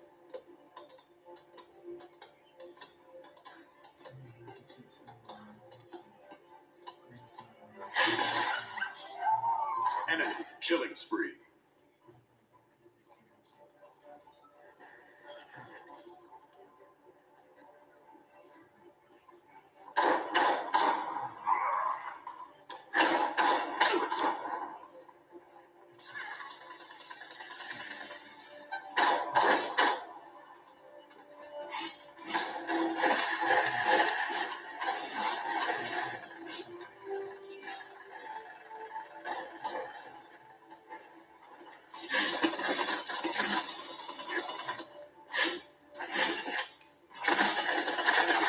Rampage.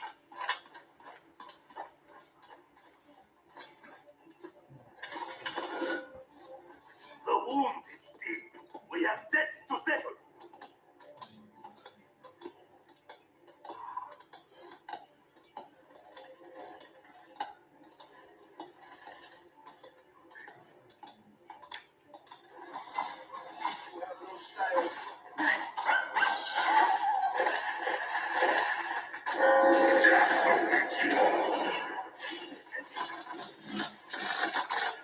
Double kill.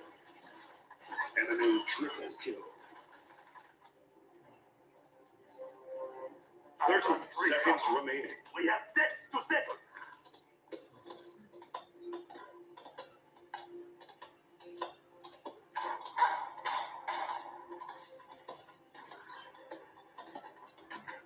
15 seconds remaining. 10, 9, 8, 7, 6, 5, 4, 3, and a 2 killing. 1.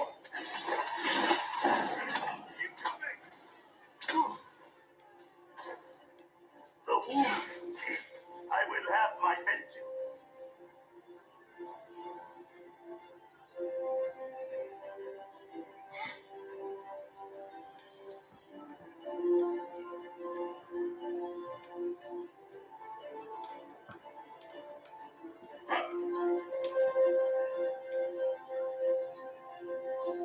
Point spawning in 15 seconds.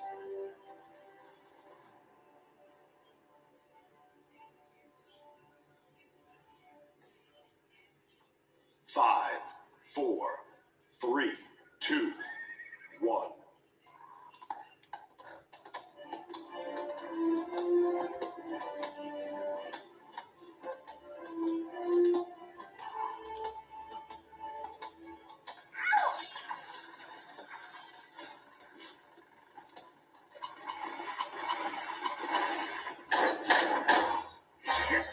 Behind that tree. Just try and touch me. Enemy rampage. Enemy double kill. The wound is deep. We have debts to settle.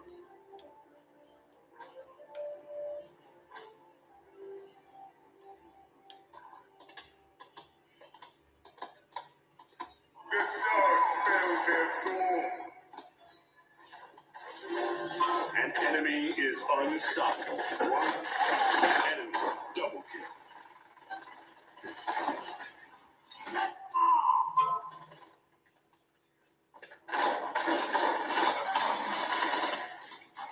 I must recover. I will have my vengeance.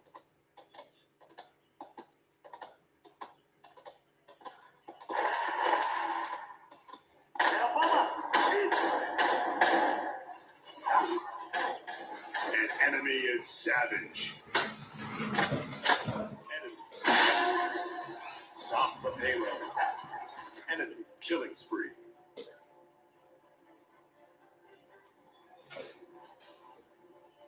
The wound is deep. We have debts to settle. An enemy is immortal.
Point spawning in 15 seconds.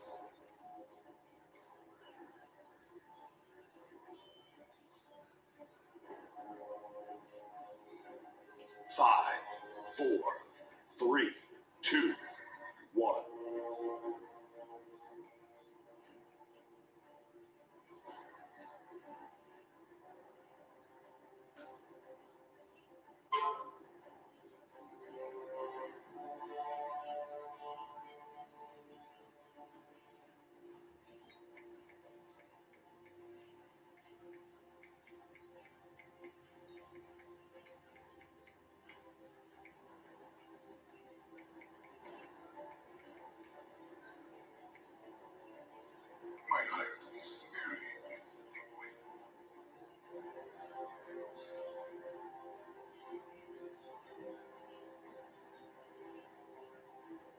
Enemy rampage.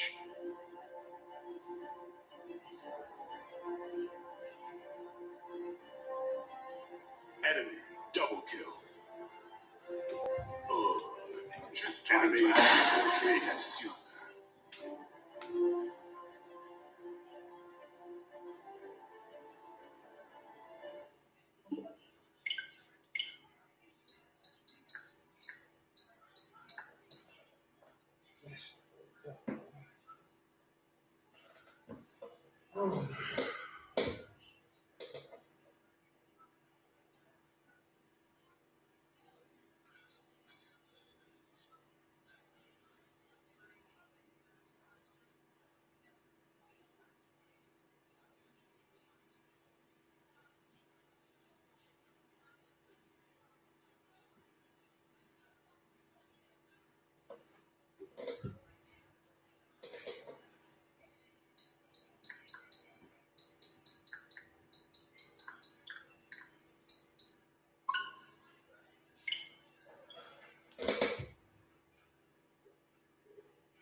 When you get a look at it like this, the Farron region really is pretty big, huh? There is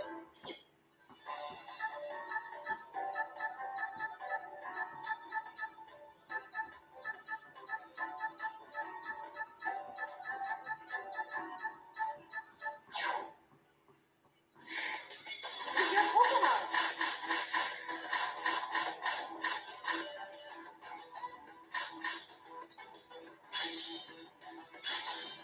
Keeping a support set is always a tough choice, isn't it?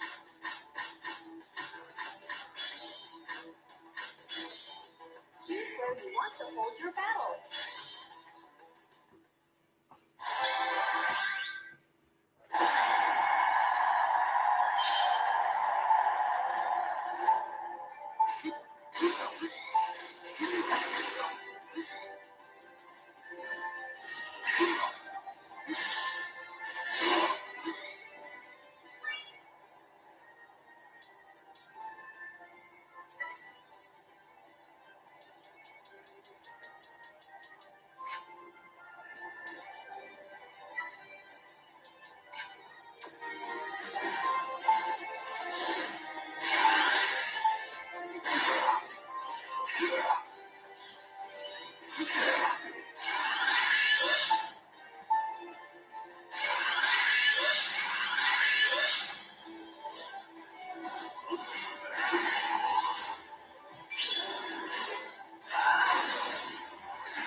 Hey, you can be on the live. Please. I'll talk to you later, okay? I'm not trying to be mean.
What did you need, design, what you were trying to ask me?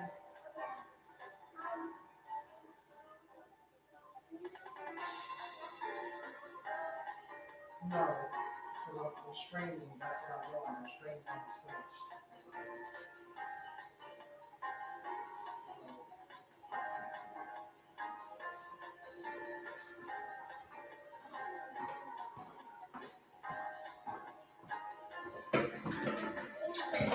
Here, you can learn about Ferrum battles. In the tutorial, I'll teach you all about battling from the basics. In free training, you can use a number of settings to practice however you see fit. If you have, I'd recommend starting. Oh, right. You can use the pause menu.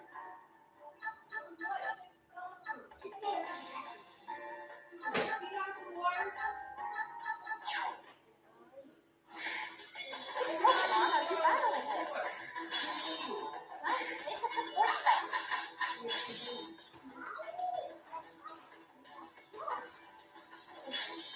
Pick the stage you want to hold your battle in.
Here, you can learn about carom.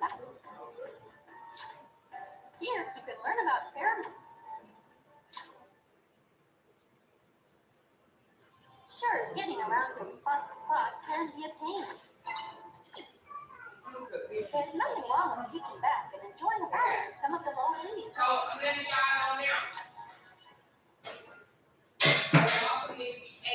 Our TV station, FSTC, broadcasts all carom results to the rest of the carom region.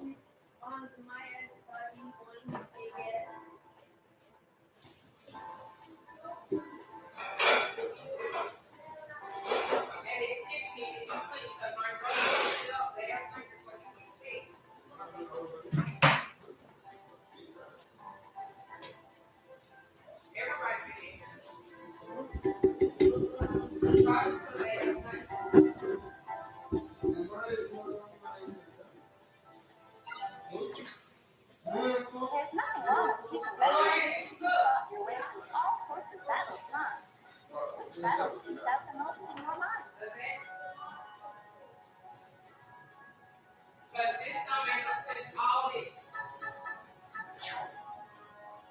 Take a support set.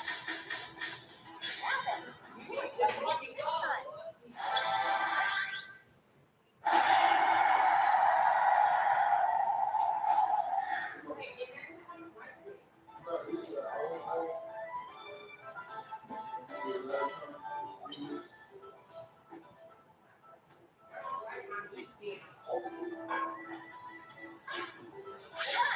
Remember, you're in this to have fun.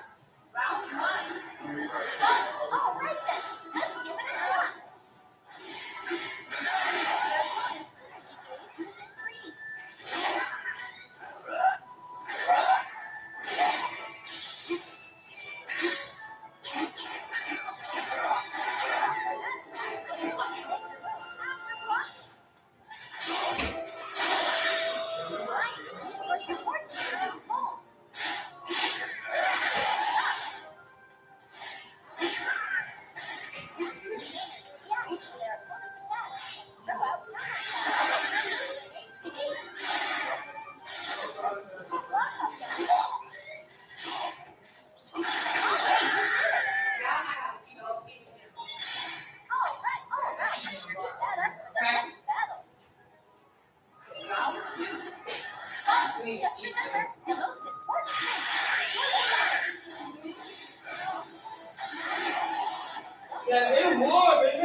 Somebody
go check the mailbox for me.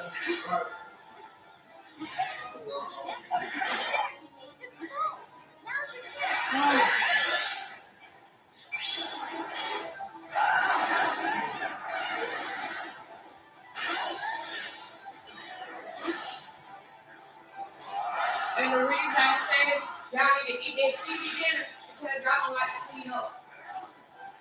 Y'all make a mess and you don't clean up.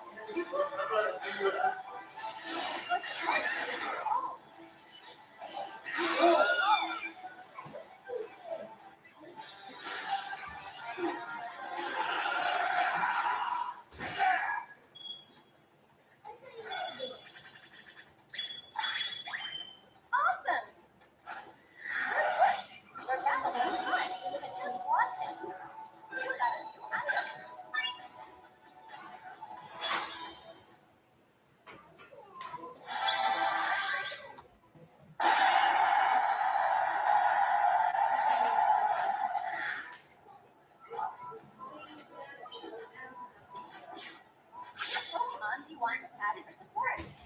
I know. My gut.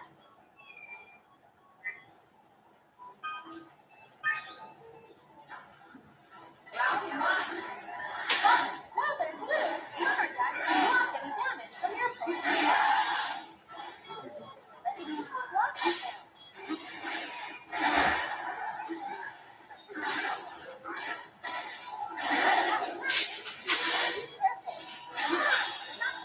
Your opponent may lose his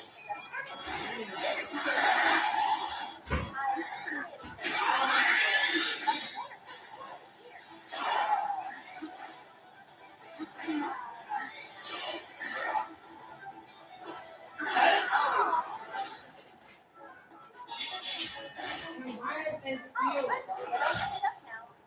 Let's see if you want to stay just now. All right then, let's give it a shot. It's early. Use your synergy gauge. Your opponent's synergy gauge is increasing.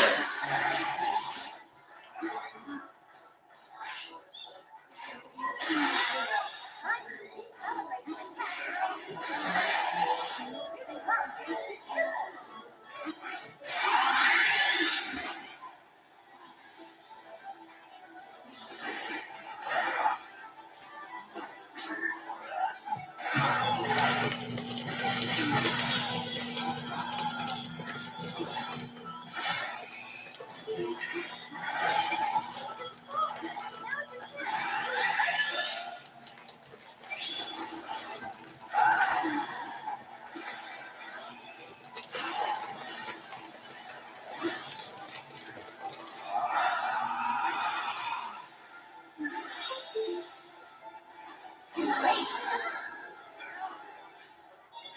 Come on, here's the final round. The next round will decide the match.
you're in this to have fun. You just started this and you're playing on it. Give it your serious attention.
Remember, you're in this to have fun.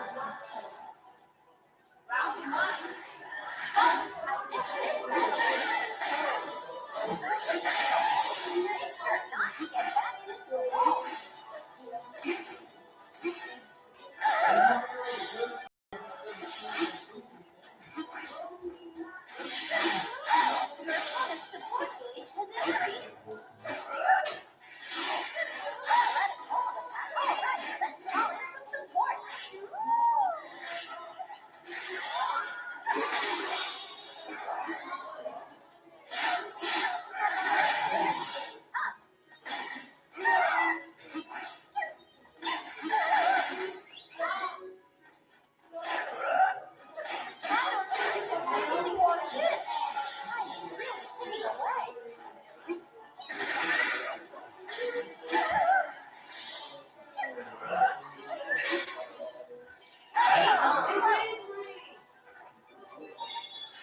way too much.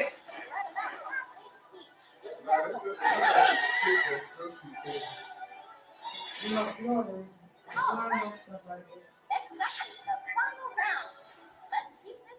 Everybody gonna eat. Ricky, you want me waffles? Yeah, all right. Cause Jemiah made them and Josiah said he wanted, but he didn't eat. It's served. Yeah, don't nobody come to me tell me that you know. I'm gonna let y'all know. Make me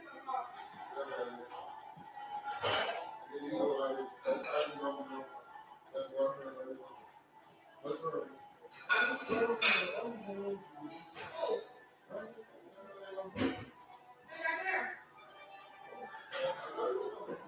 Jordan in his phone, Josiah in his computer. Jemiah is the only one that stands up and said he'll cook. Either Jemiah said but it ain't even in his mind.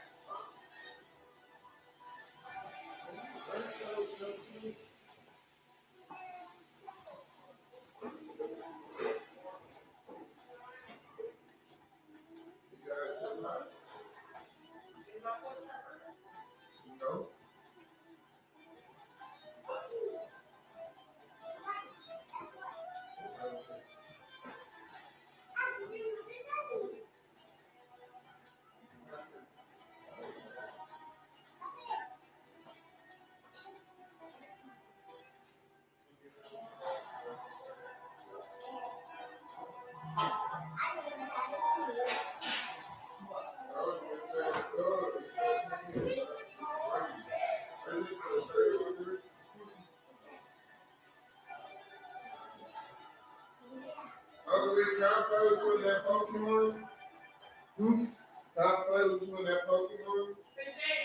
Yeah, you can. All right.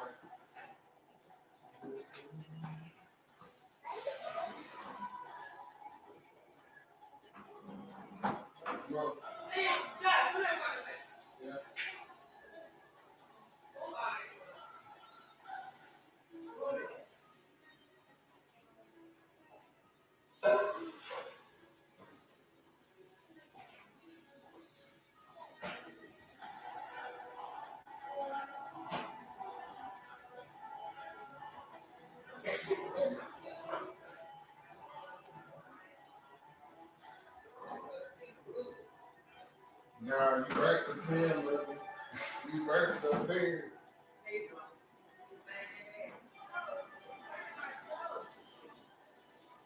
Right.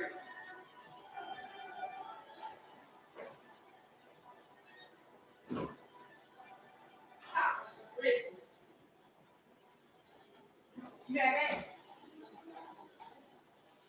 You want to drive my car to get some money? I'm really streaming. Oh, shoot. On Twitch.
There's nothing.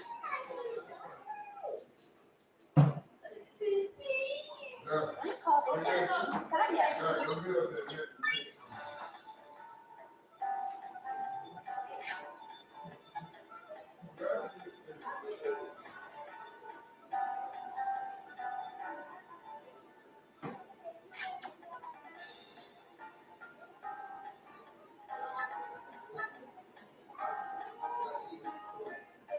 Joshua, are you ready?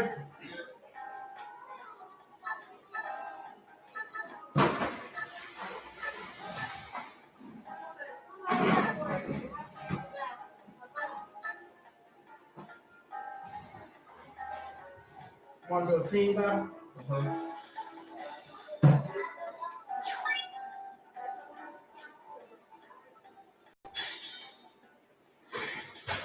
Your Pokemon. Select 3 Pokemon.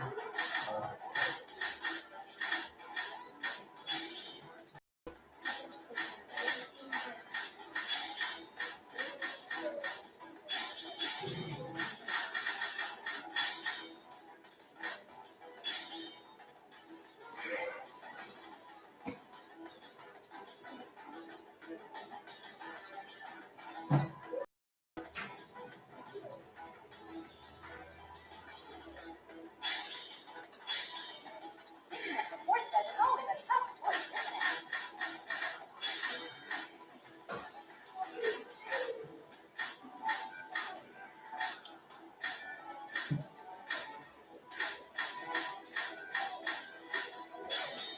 What do you want to do? Your skills.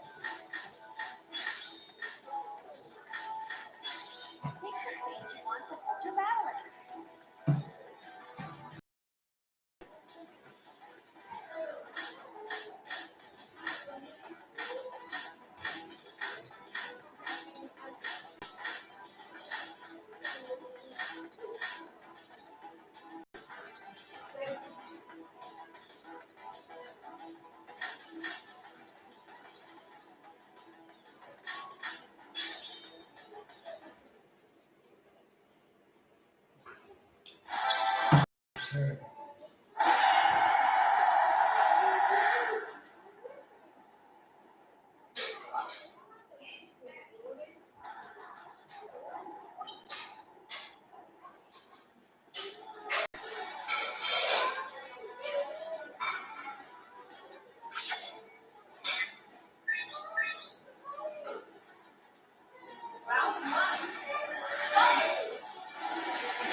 Thank you. I got one. Oh, that's good. You were easy to take out YouTube. You was just, yeah. You said, I'm going to take out YouTube. I just think that no move. You easy to take out YouTube, man. I love Pokemon. This is a I do too. I do too.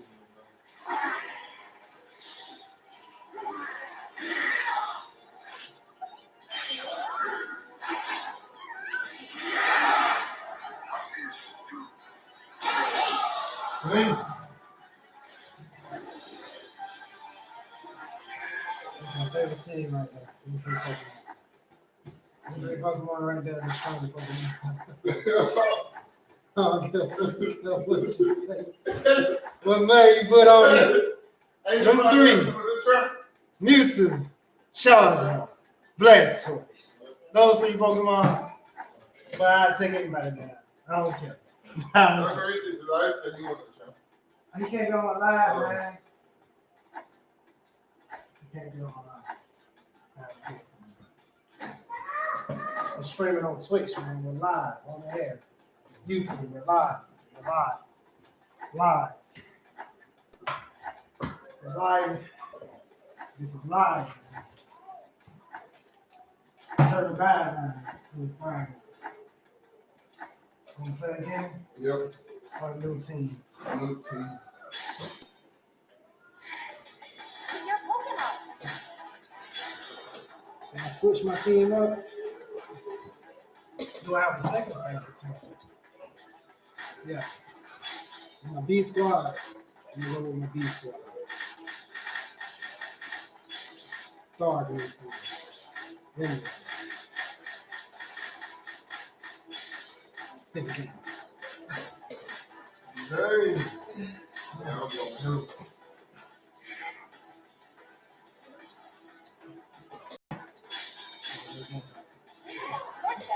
I like Gengar, man. Oh, D my 2 favorite support Pokemon. D. I like Mew because he can help you up. You can hurry up. That's how you don't even need the synergy. Until you get to the stadium. Until the stadium begins, you go.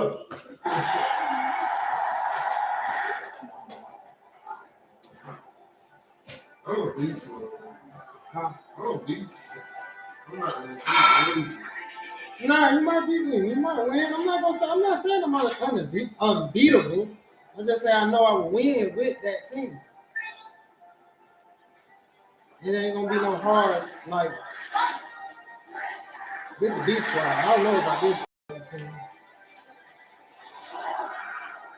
That team that I have right there, that's my A squad.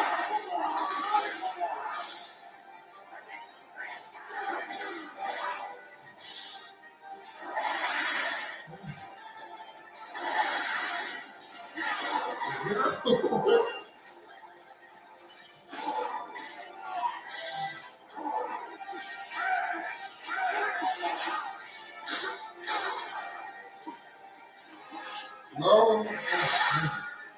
Thank you. Let's go. Oh.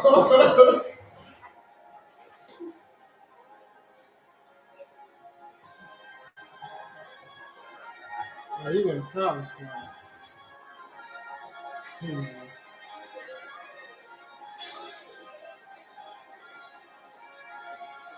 took out Gengar, man. You took out Gengar. You took out Gengar. You took out the Gengar.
One shot, strong.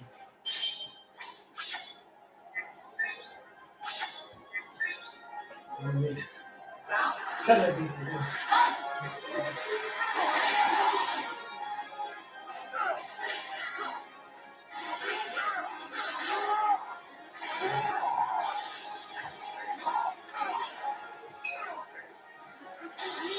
Come on, baby. So which one y'all?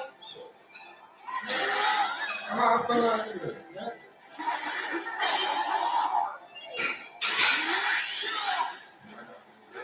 No, I was trying to stay away. Oh. So y'all still here.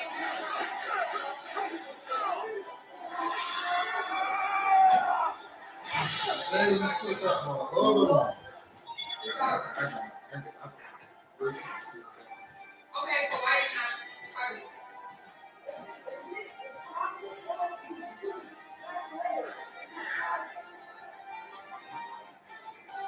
So that means something is wrong with the computer. After I said, y'all gonna let fire. Both of y'all fire. Up the laptop.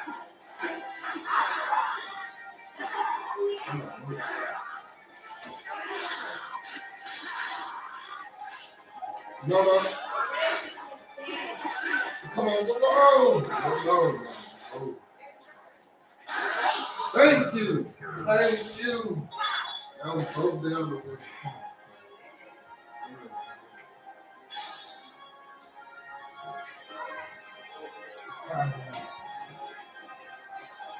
See what you got in the car.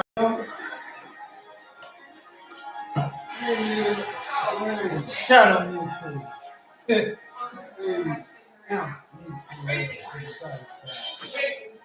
laptop is not charging.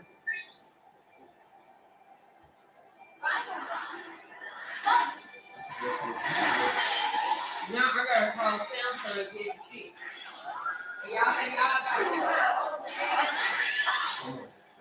No.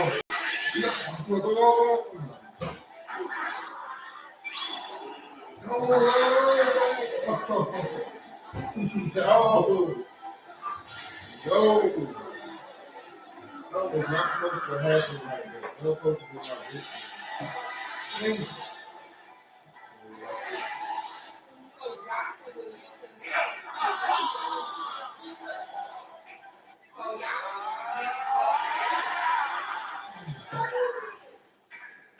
Hey, you shot on YouTube. I'll keep going. I'm not.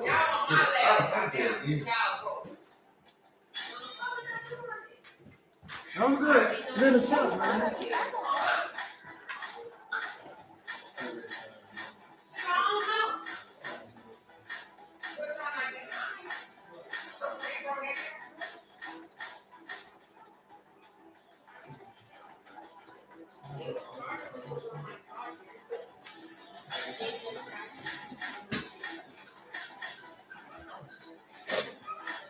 C squads.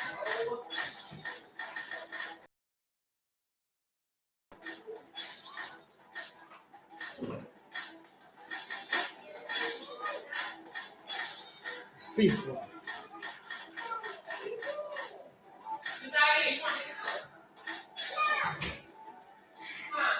That did not.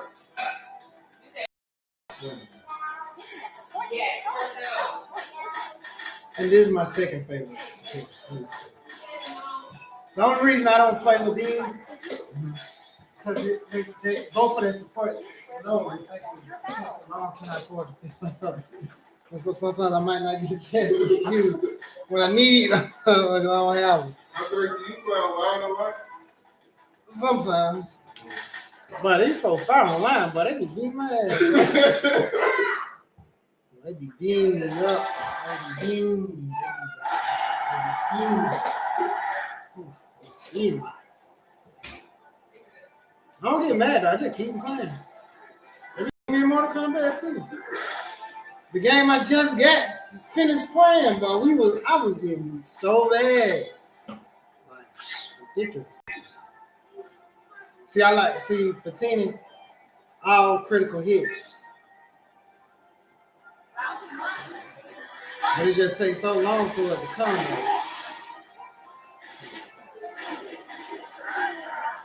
You gotta play this one. Oh,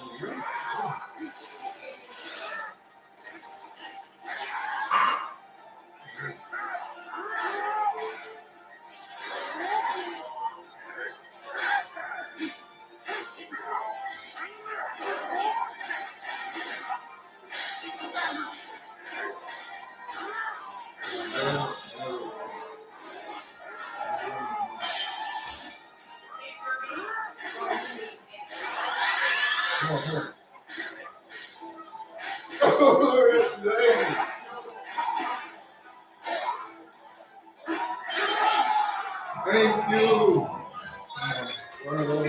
You see how long it take a movie to come?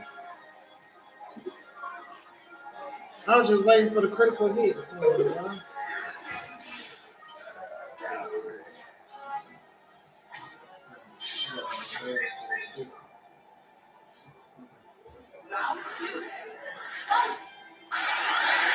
Oh.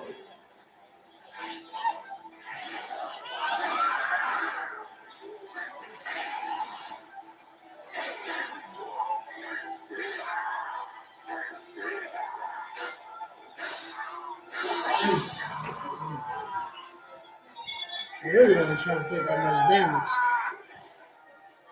That's the whole problem.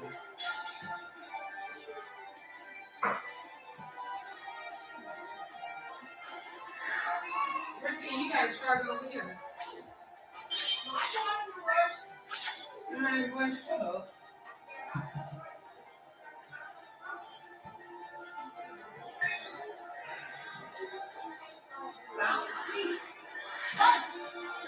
Something wrong with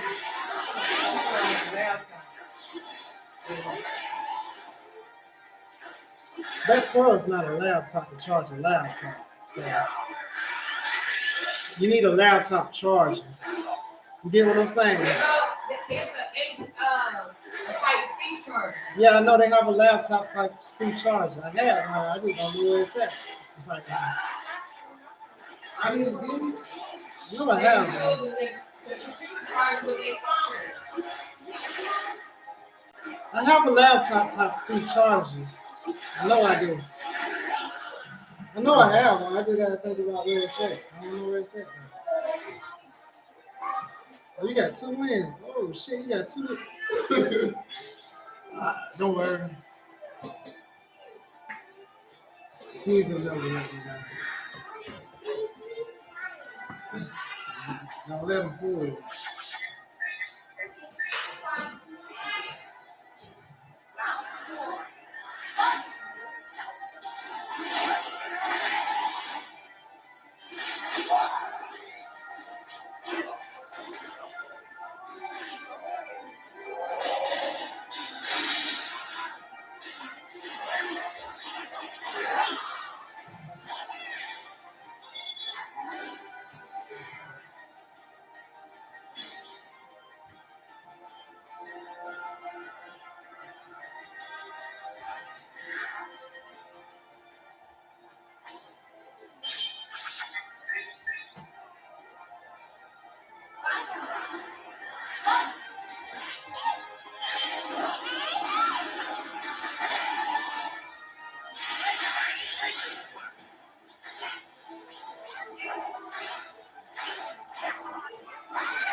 I got it. You know what make the frog so good? When the poison, you get poison, it reduces your stats. You know that, right? Yeah. It reduces your attack. You see how the arrows above my character was going down? Oh, yeah. So like that's like poison and it slows you down. So it's like the Pokemon game too, though. You gotta pay attention to those small details to notice it.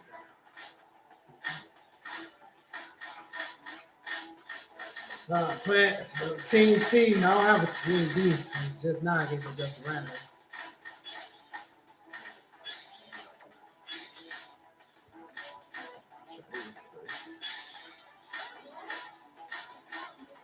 I'll take a shot.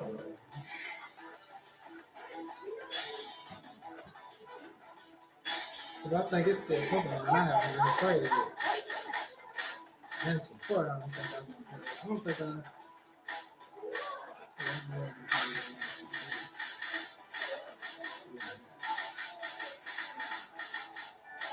I just feel like this is the most useless one. What do you want to do for your skill? Like, as far as like support, Pokemon. Yeah, man. Why do you have Magikarp as a support Pokemon? Did y'all put Nintendo just put that in Pokemon on there just to mess with us? I'm just trying to understand. Like real, like.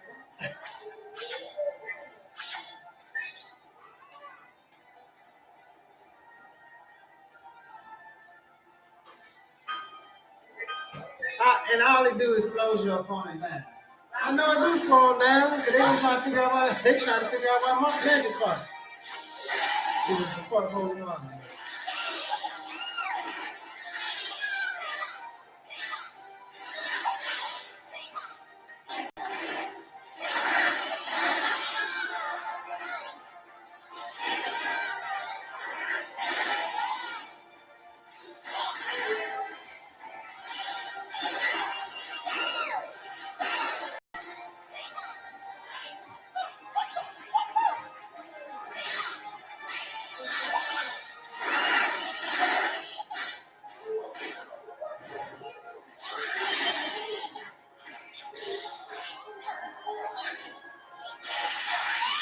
Oh, no.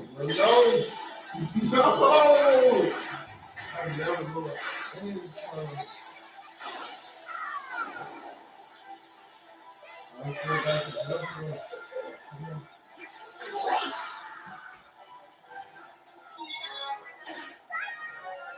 Pikachu! Pikachu! Pika!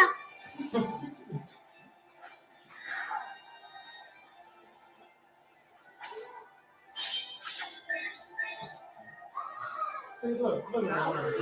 Right, watch Magikarp. Where you go?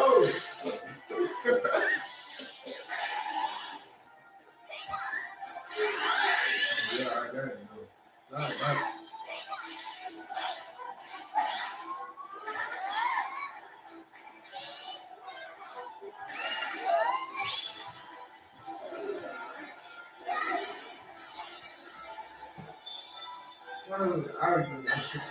Hey, she got like the most. She got the best special. And it's the prettiest. She really do.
magic off again.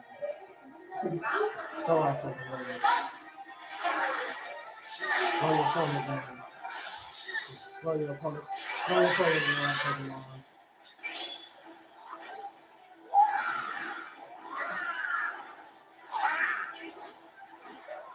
I really wasn't trying to do it. I'm trying to say magic.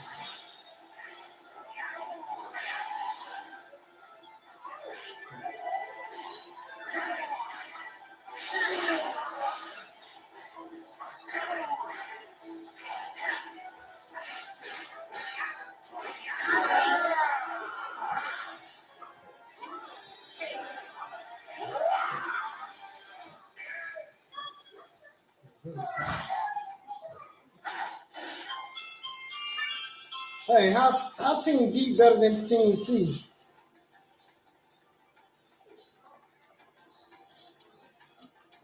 No, no, no. Pokemon, are you back?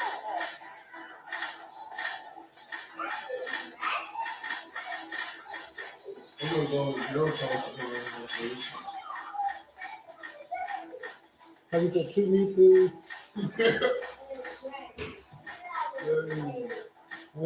What's the third? My shot. That's a good team.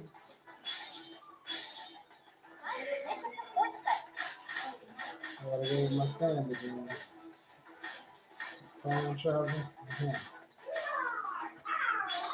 Let's see, Mew enhance your Pokemon and it's fast. It's still okay. Did you just on here? Or you can get it from here? Yeah, it's just on the Nintendo. That's all I got. Anything dealing with Pokemon, you gotta have Nintendo. You can get it on like the PC emulators and stuff like that, but the certified, authentic.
That's it. I got 2 more rules.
I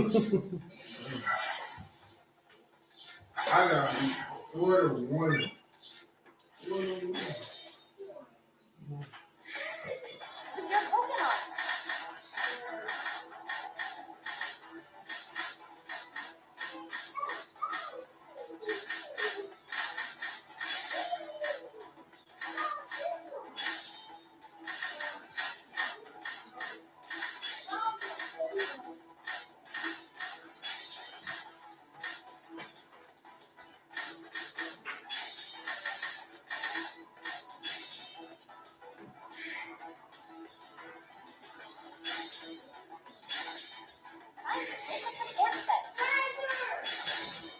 Which cheer skill would you like to use?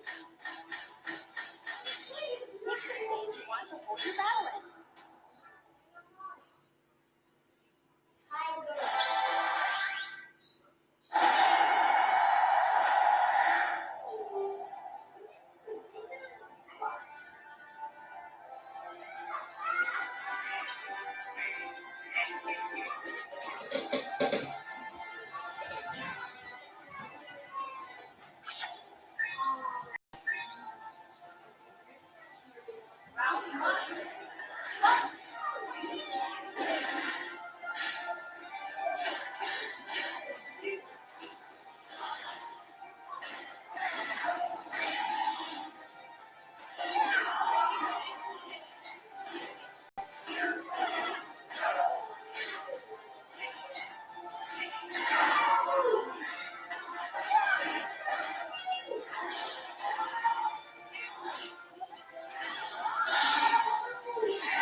Ricky, so Charlotte be trying to prove a point to me or whatever. He sent me a picture, right? And he was like, what is this? Y'all too. See, she always in my heart. Messing around. Like, stop, like,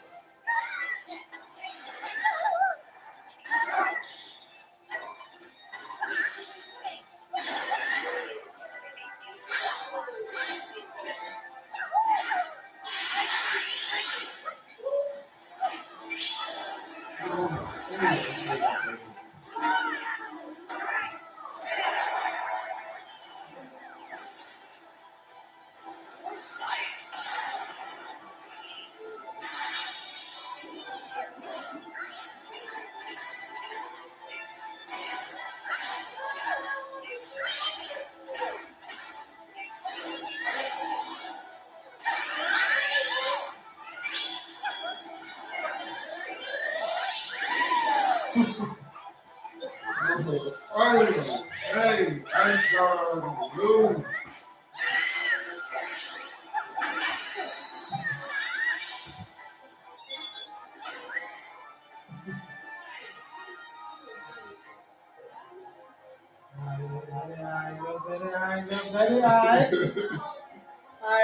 Look, she's smiling too. Look. You see that? She knows she was. And she's smiling at you. All right, little buddy. Man, I thought she did that for you, Johnson. All right. And she know I have fun playing with it, but hey, they gonna beat me now. I'm shot the hair. But hey. Oh, yeah, I couldn't wait to be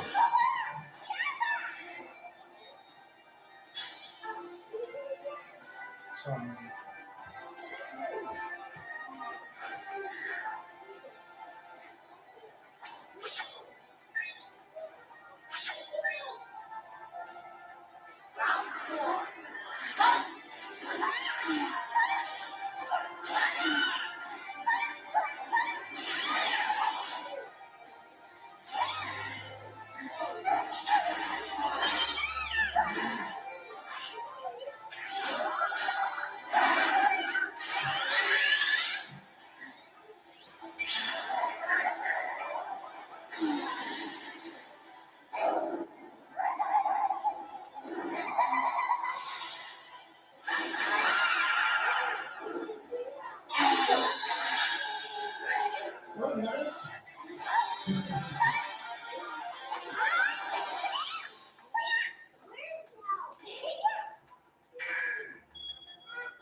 didn't know what happened. I just seen it moving there. Caught Charles when I went into the void. She's a ghost Pokemon. Ghost dog.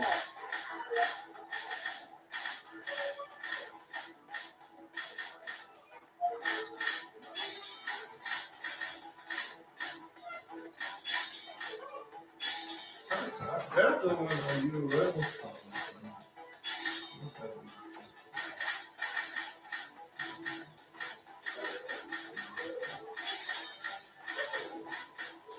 You try to do something else.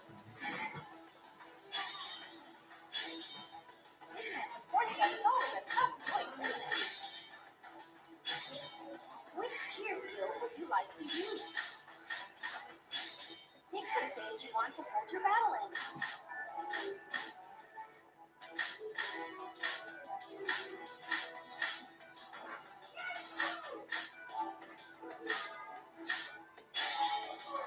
And then they got a whole Magikarp festival.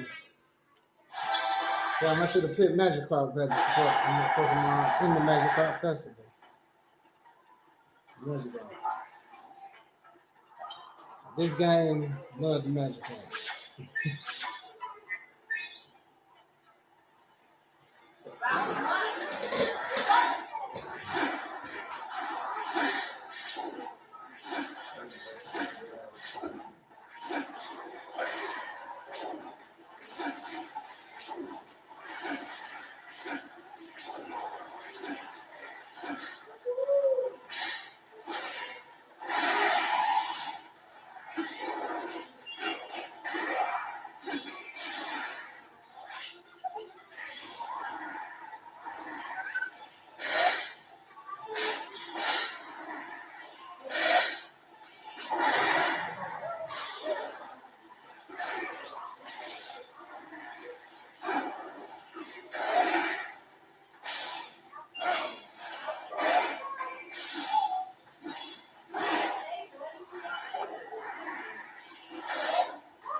I needed that one. I'm taking my energy. So Charles trying to do all this. This is what I told him. I was saying Dark Eye don't take enough energy. That's what I said.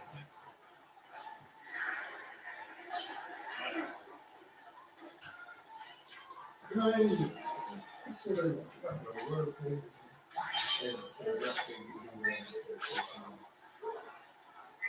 You think I was wrong for saying that?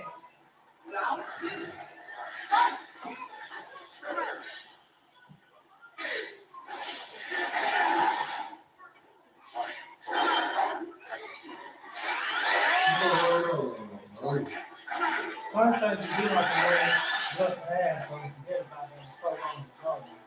Or something. You can't always do something.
No, you got me over.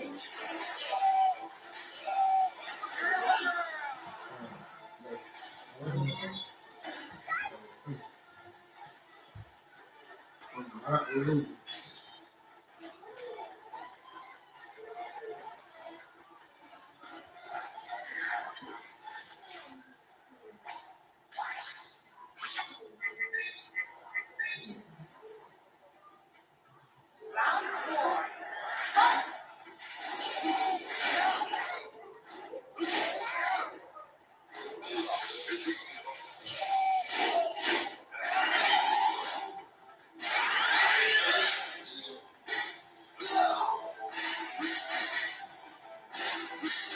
Oh.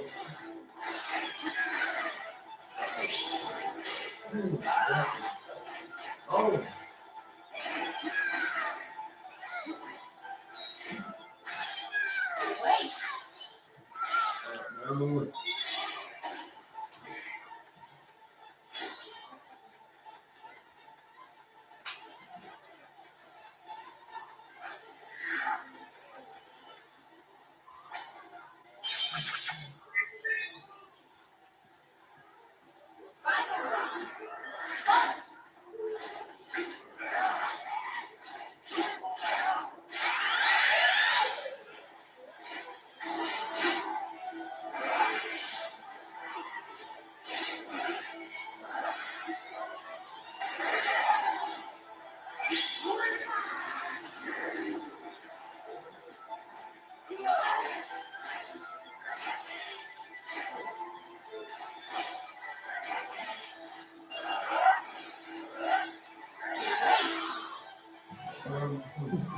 Got another one.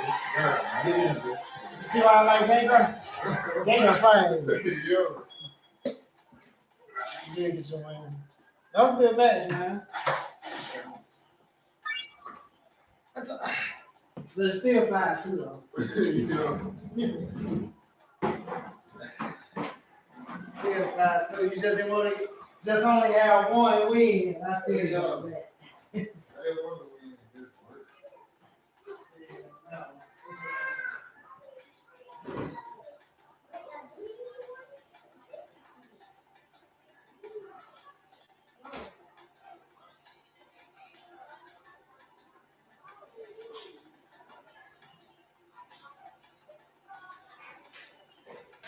Josh, I'm just taking a break. You want to come back to play? We got to take a break sometime when we play the game. Yeah, bro.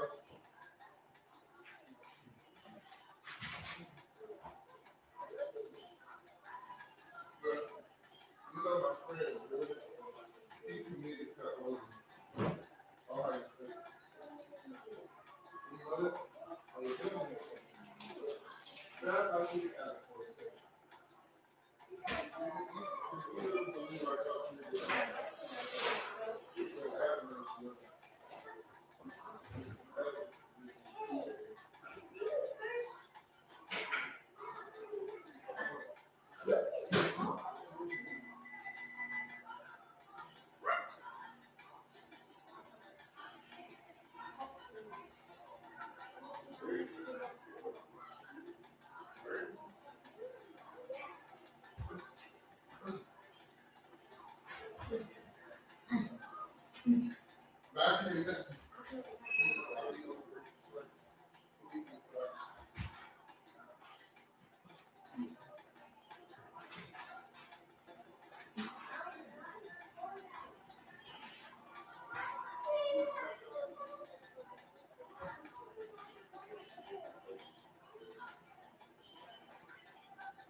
I wasn't trying to scare. I was just trying to work it up.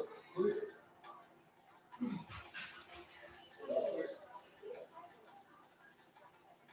Turn out quick.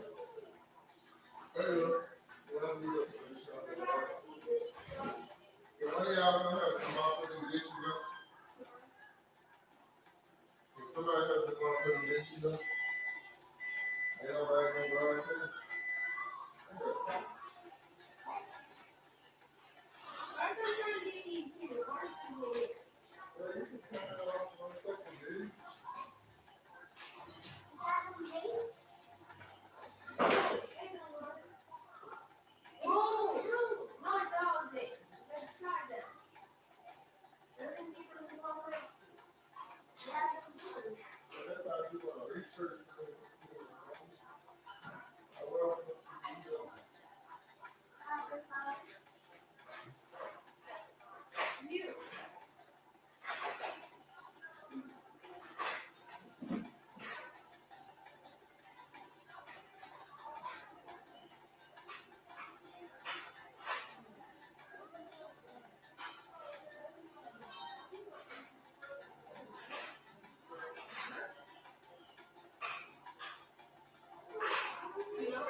Yeah, but see, Pokemon, like, that's my favorite game, though. You know, that's why I keep it a 10, though. And most gamers have Nintendo now.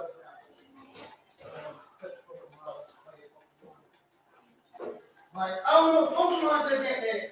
It's I don't know, it just got that. The first time I played it, and it was so, it wasn't even no flat graphic game, like, cause you playing on the Game Boy.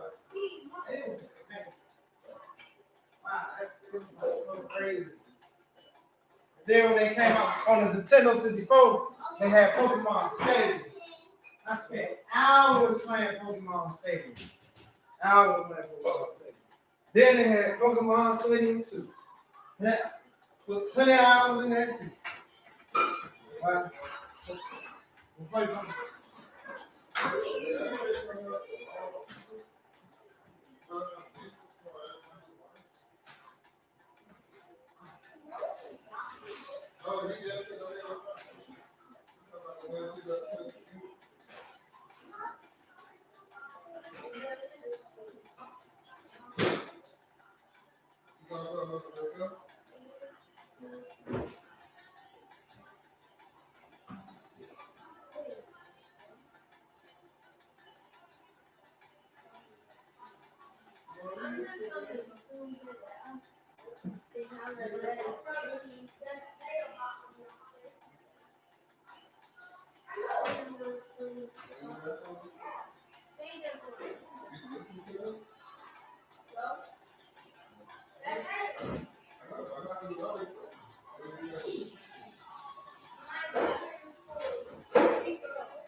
Look, Reggie. Where my brother?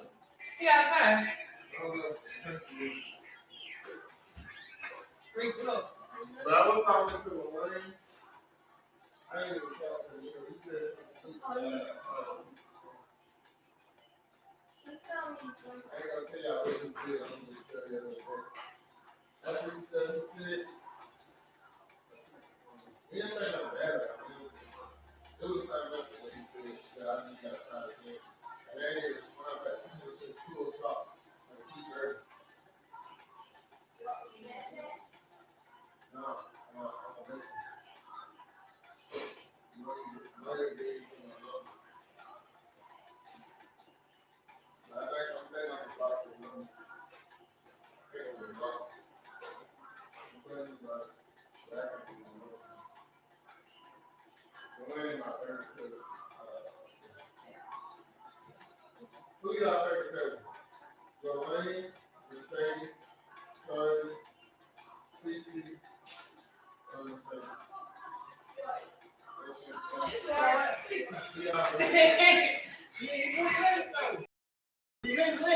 Oh, now we already feeling. Oh,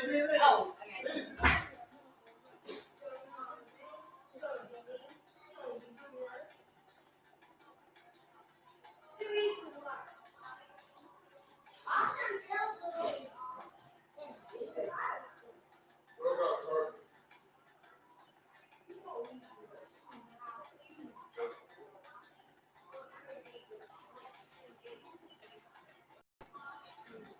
That boy be coming in here. I don't be knowing when he be coming to me, he be talking. I don't be knowing when he be coming to me, he be talking. And I'm like, bro, who be talking? Bro.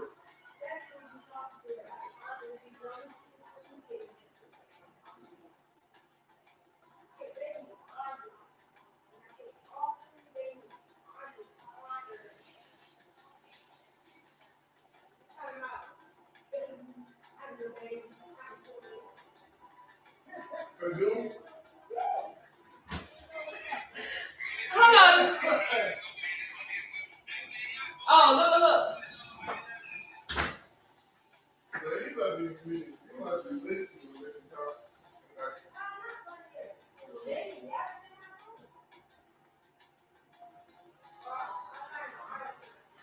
But I gotta get the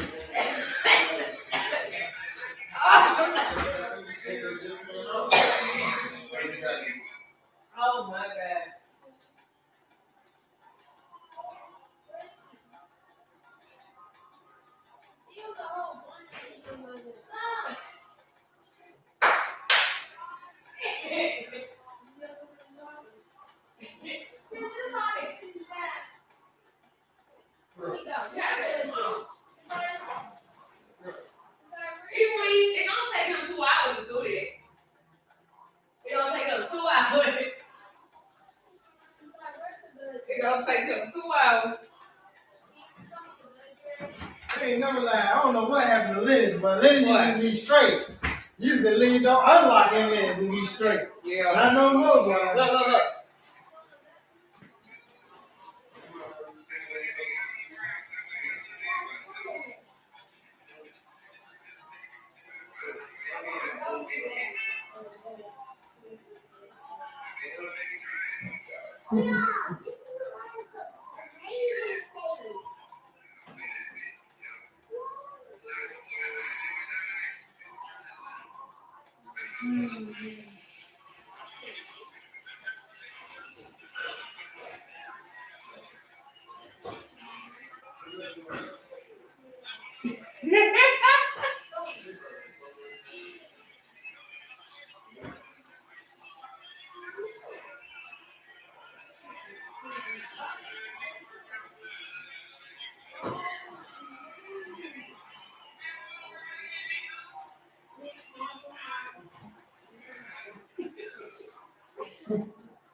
Oh my God.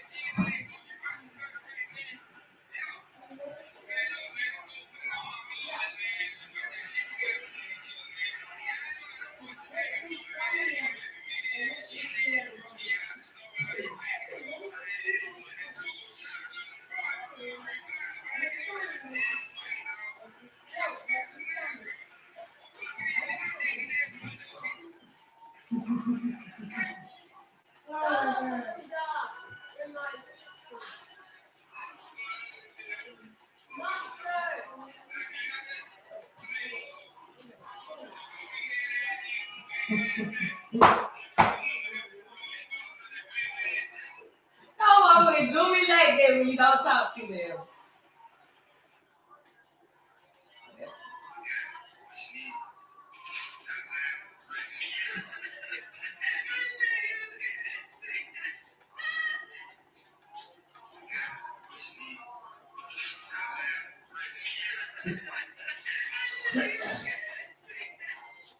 All his videos on TikTok. Then the dude, he got one where he said, "This is how I escaped jail." And it's a real story. He escaped in real life. And they put him straight in prison on Friday. Then he made crazy.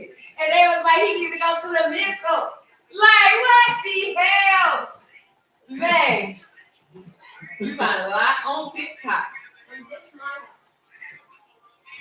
Oh boy. Boy, they got We also characters down here in Atlanta, but we'll just looking at that real, man. What do you think of that? Hey, and one thing we do say is for real. Yeah, I mean, no, for real, man. Like I'm there for real.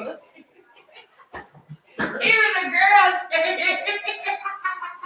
I'm good at it, boy. Oh my God. I tell you what.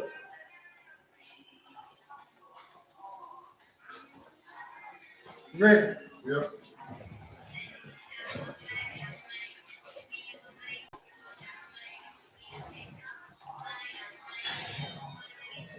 It's gonna be the last dollar. Play this slam. Oh, here you go, Ricky. Here you go.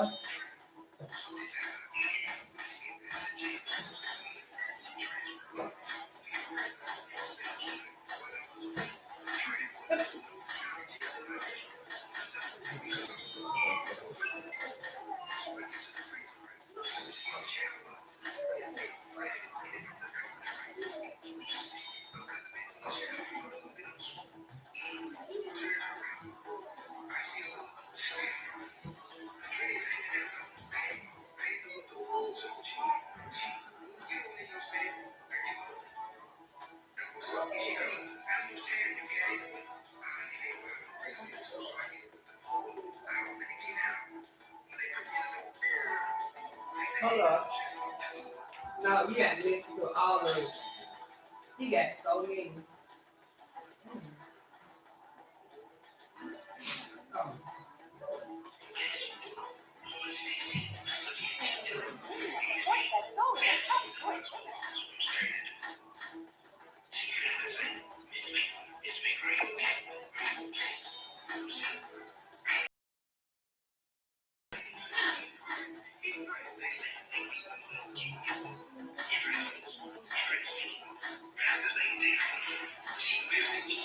What do you want to do for your cheer skills? This is one professional battle.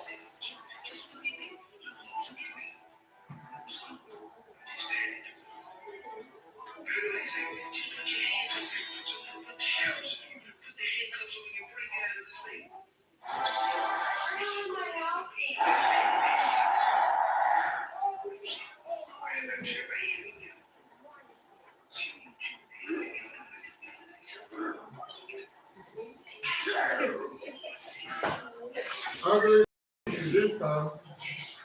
I got all I tell you, everybody said, yeah.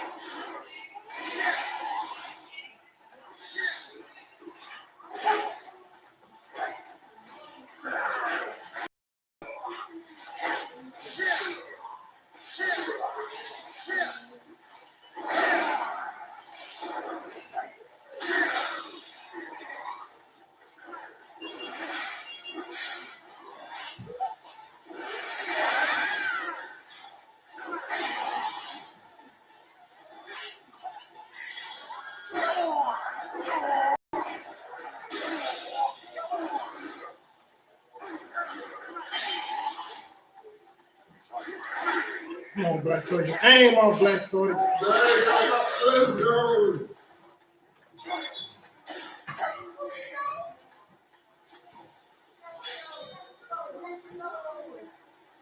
Hey, he's a flying fighter.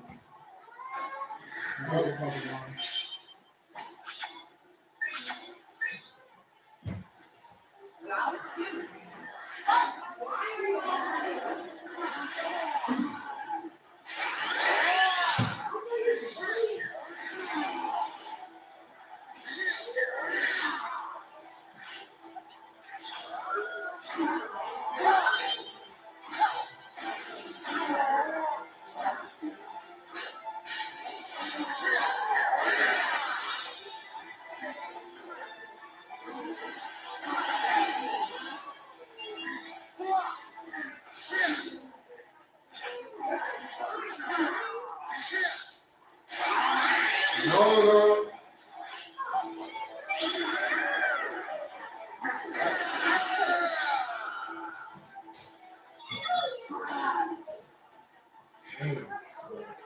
X is a flying fighter. But she's like he's a flying fighter.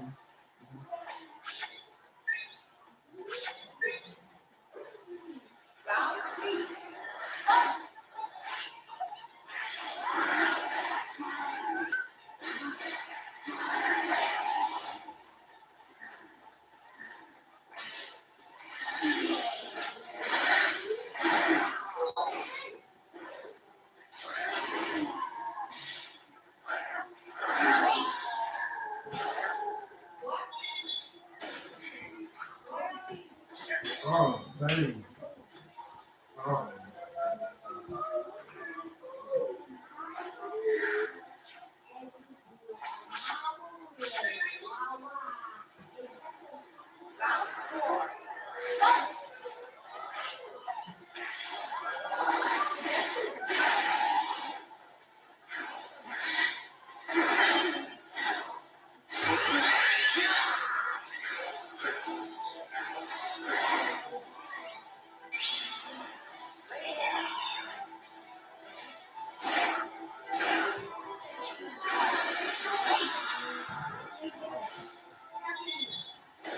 Thank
you, Andre.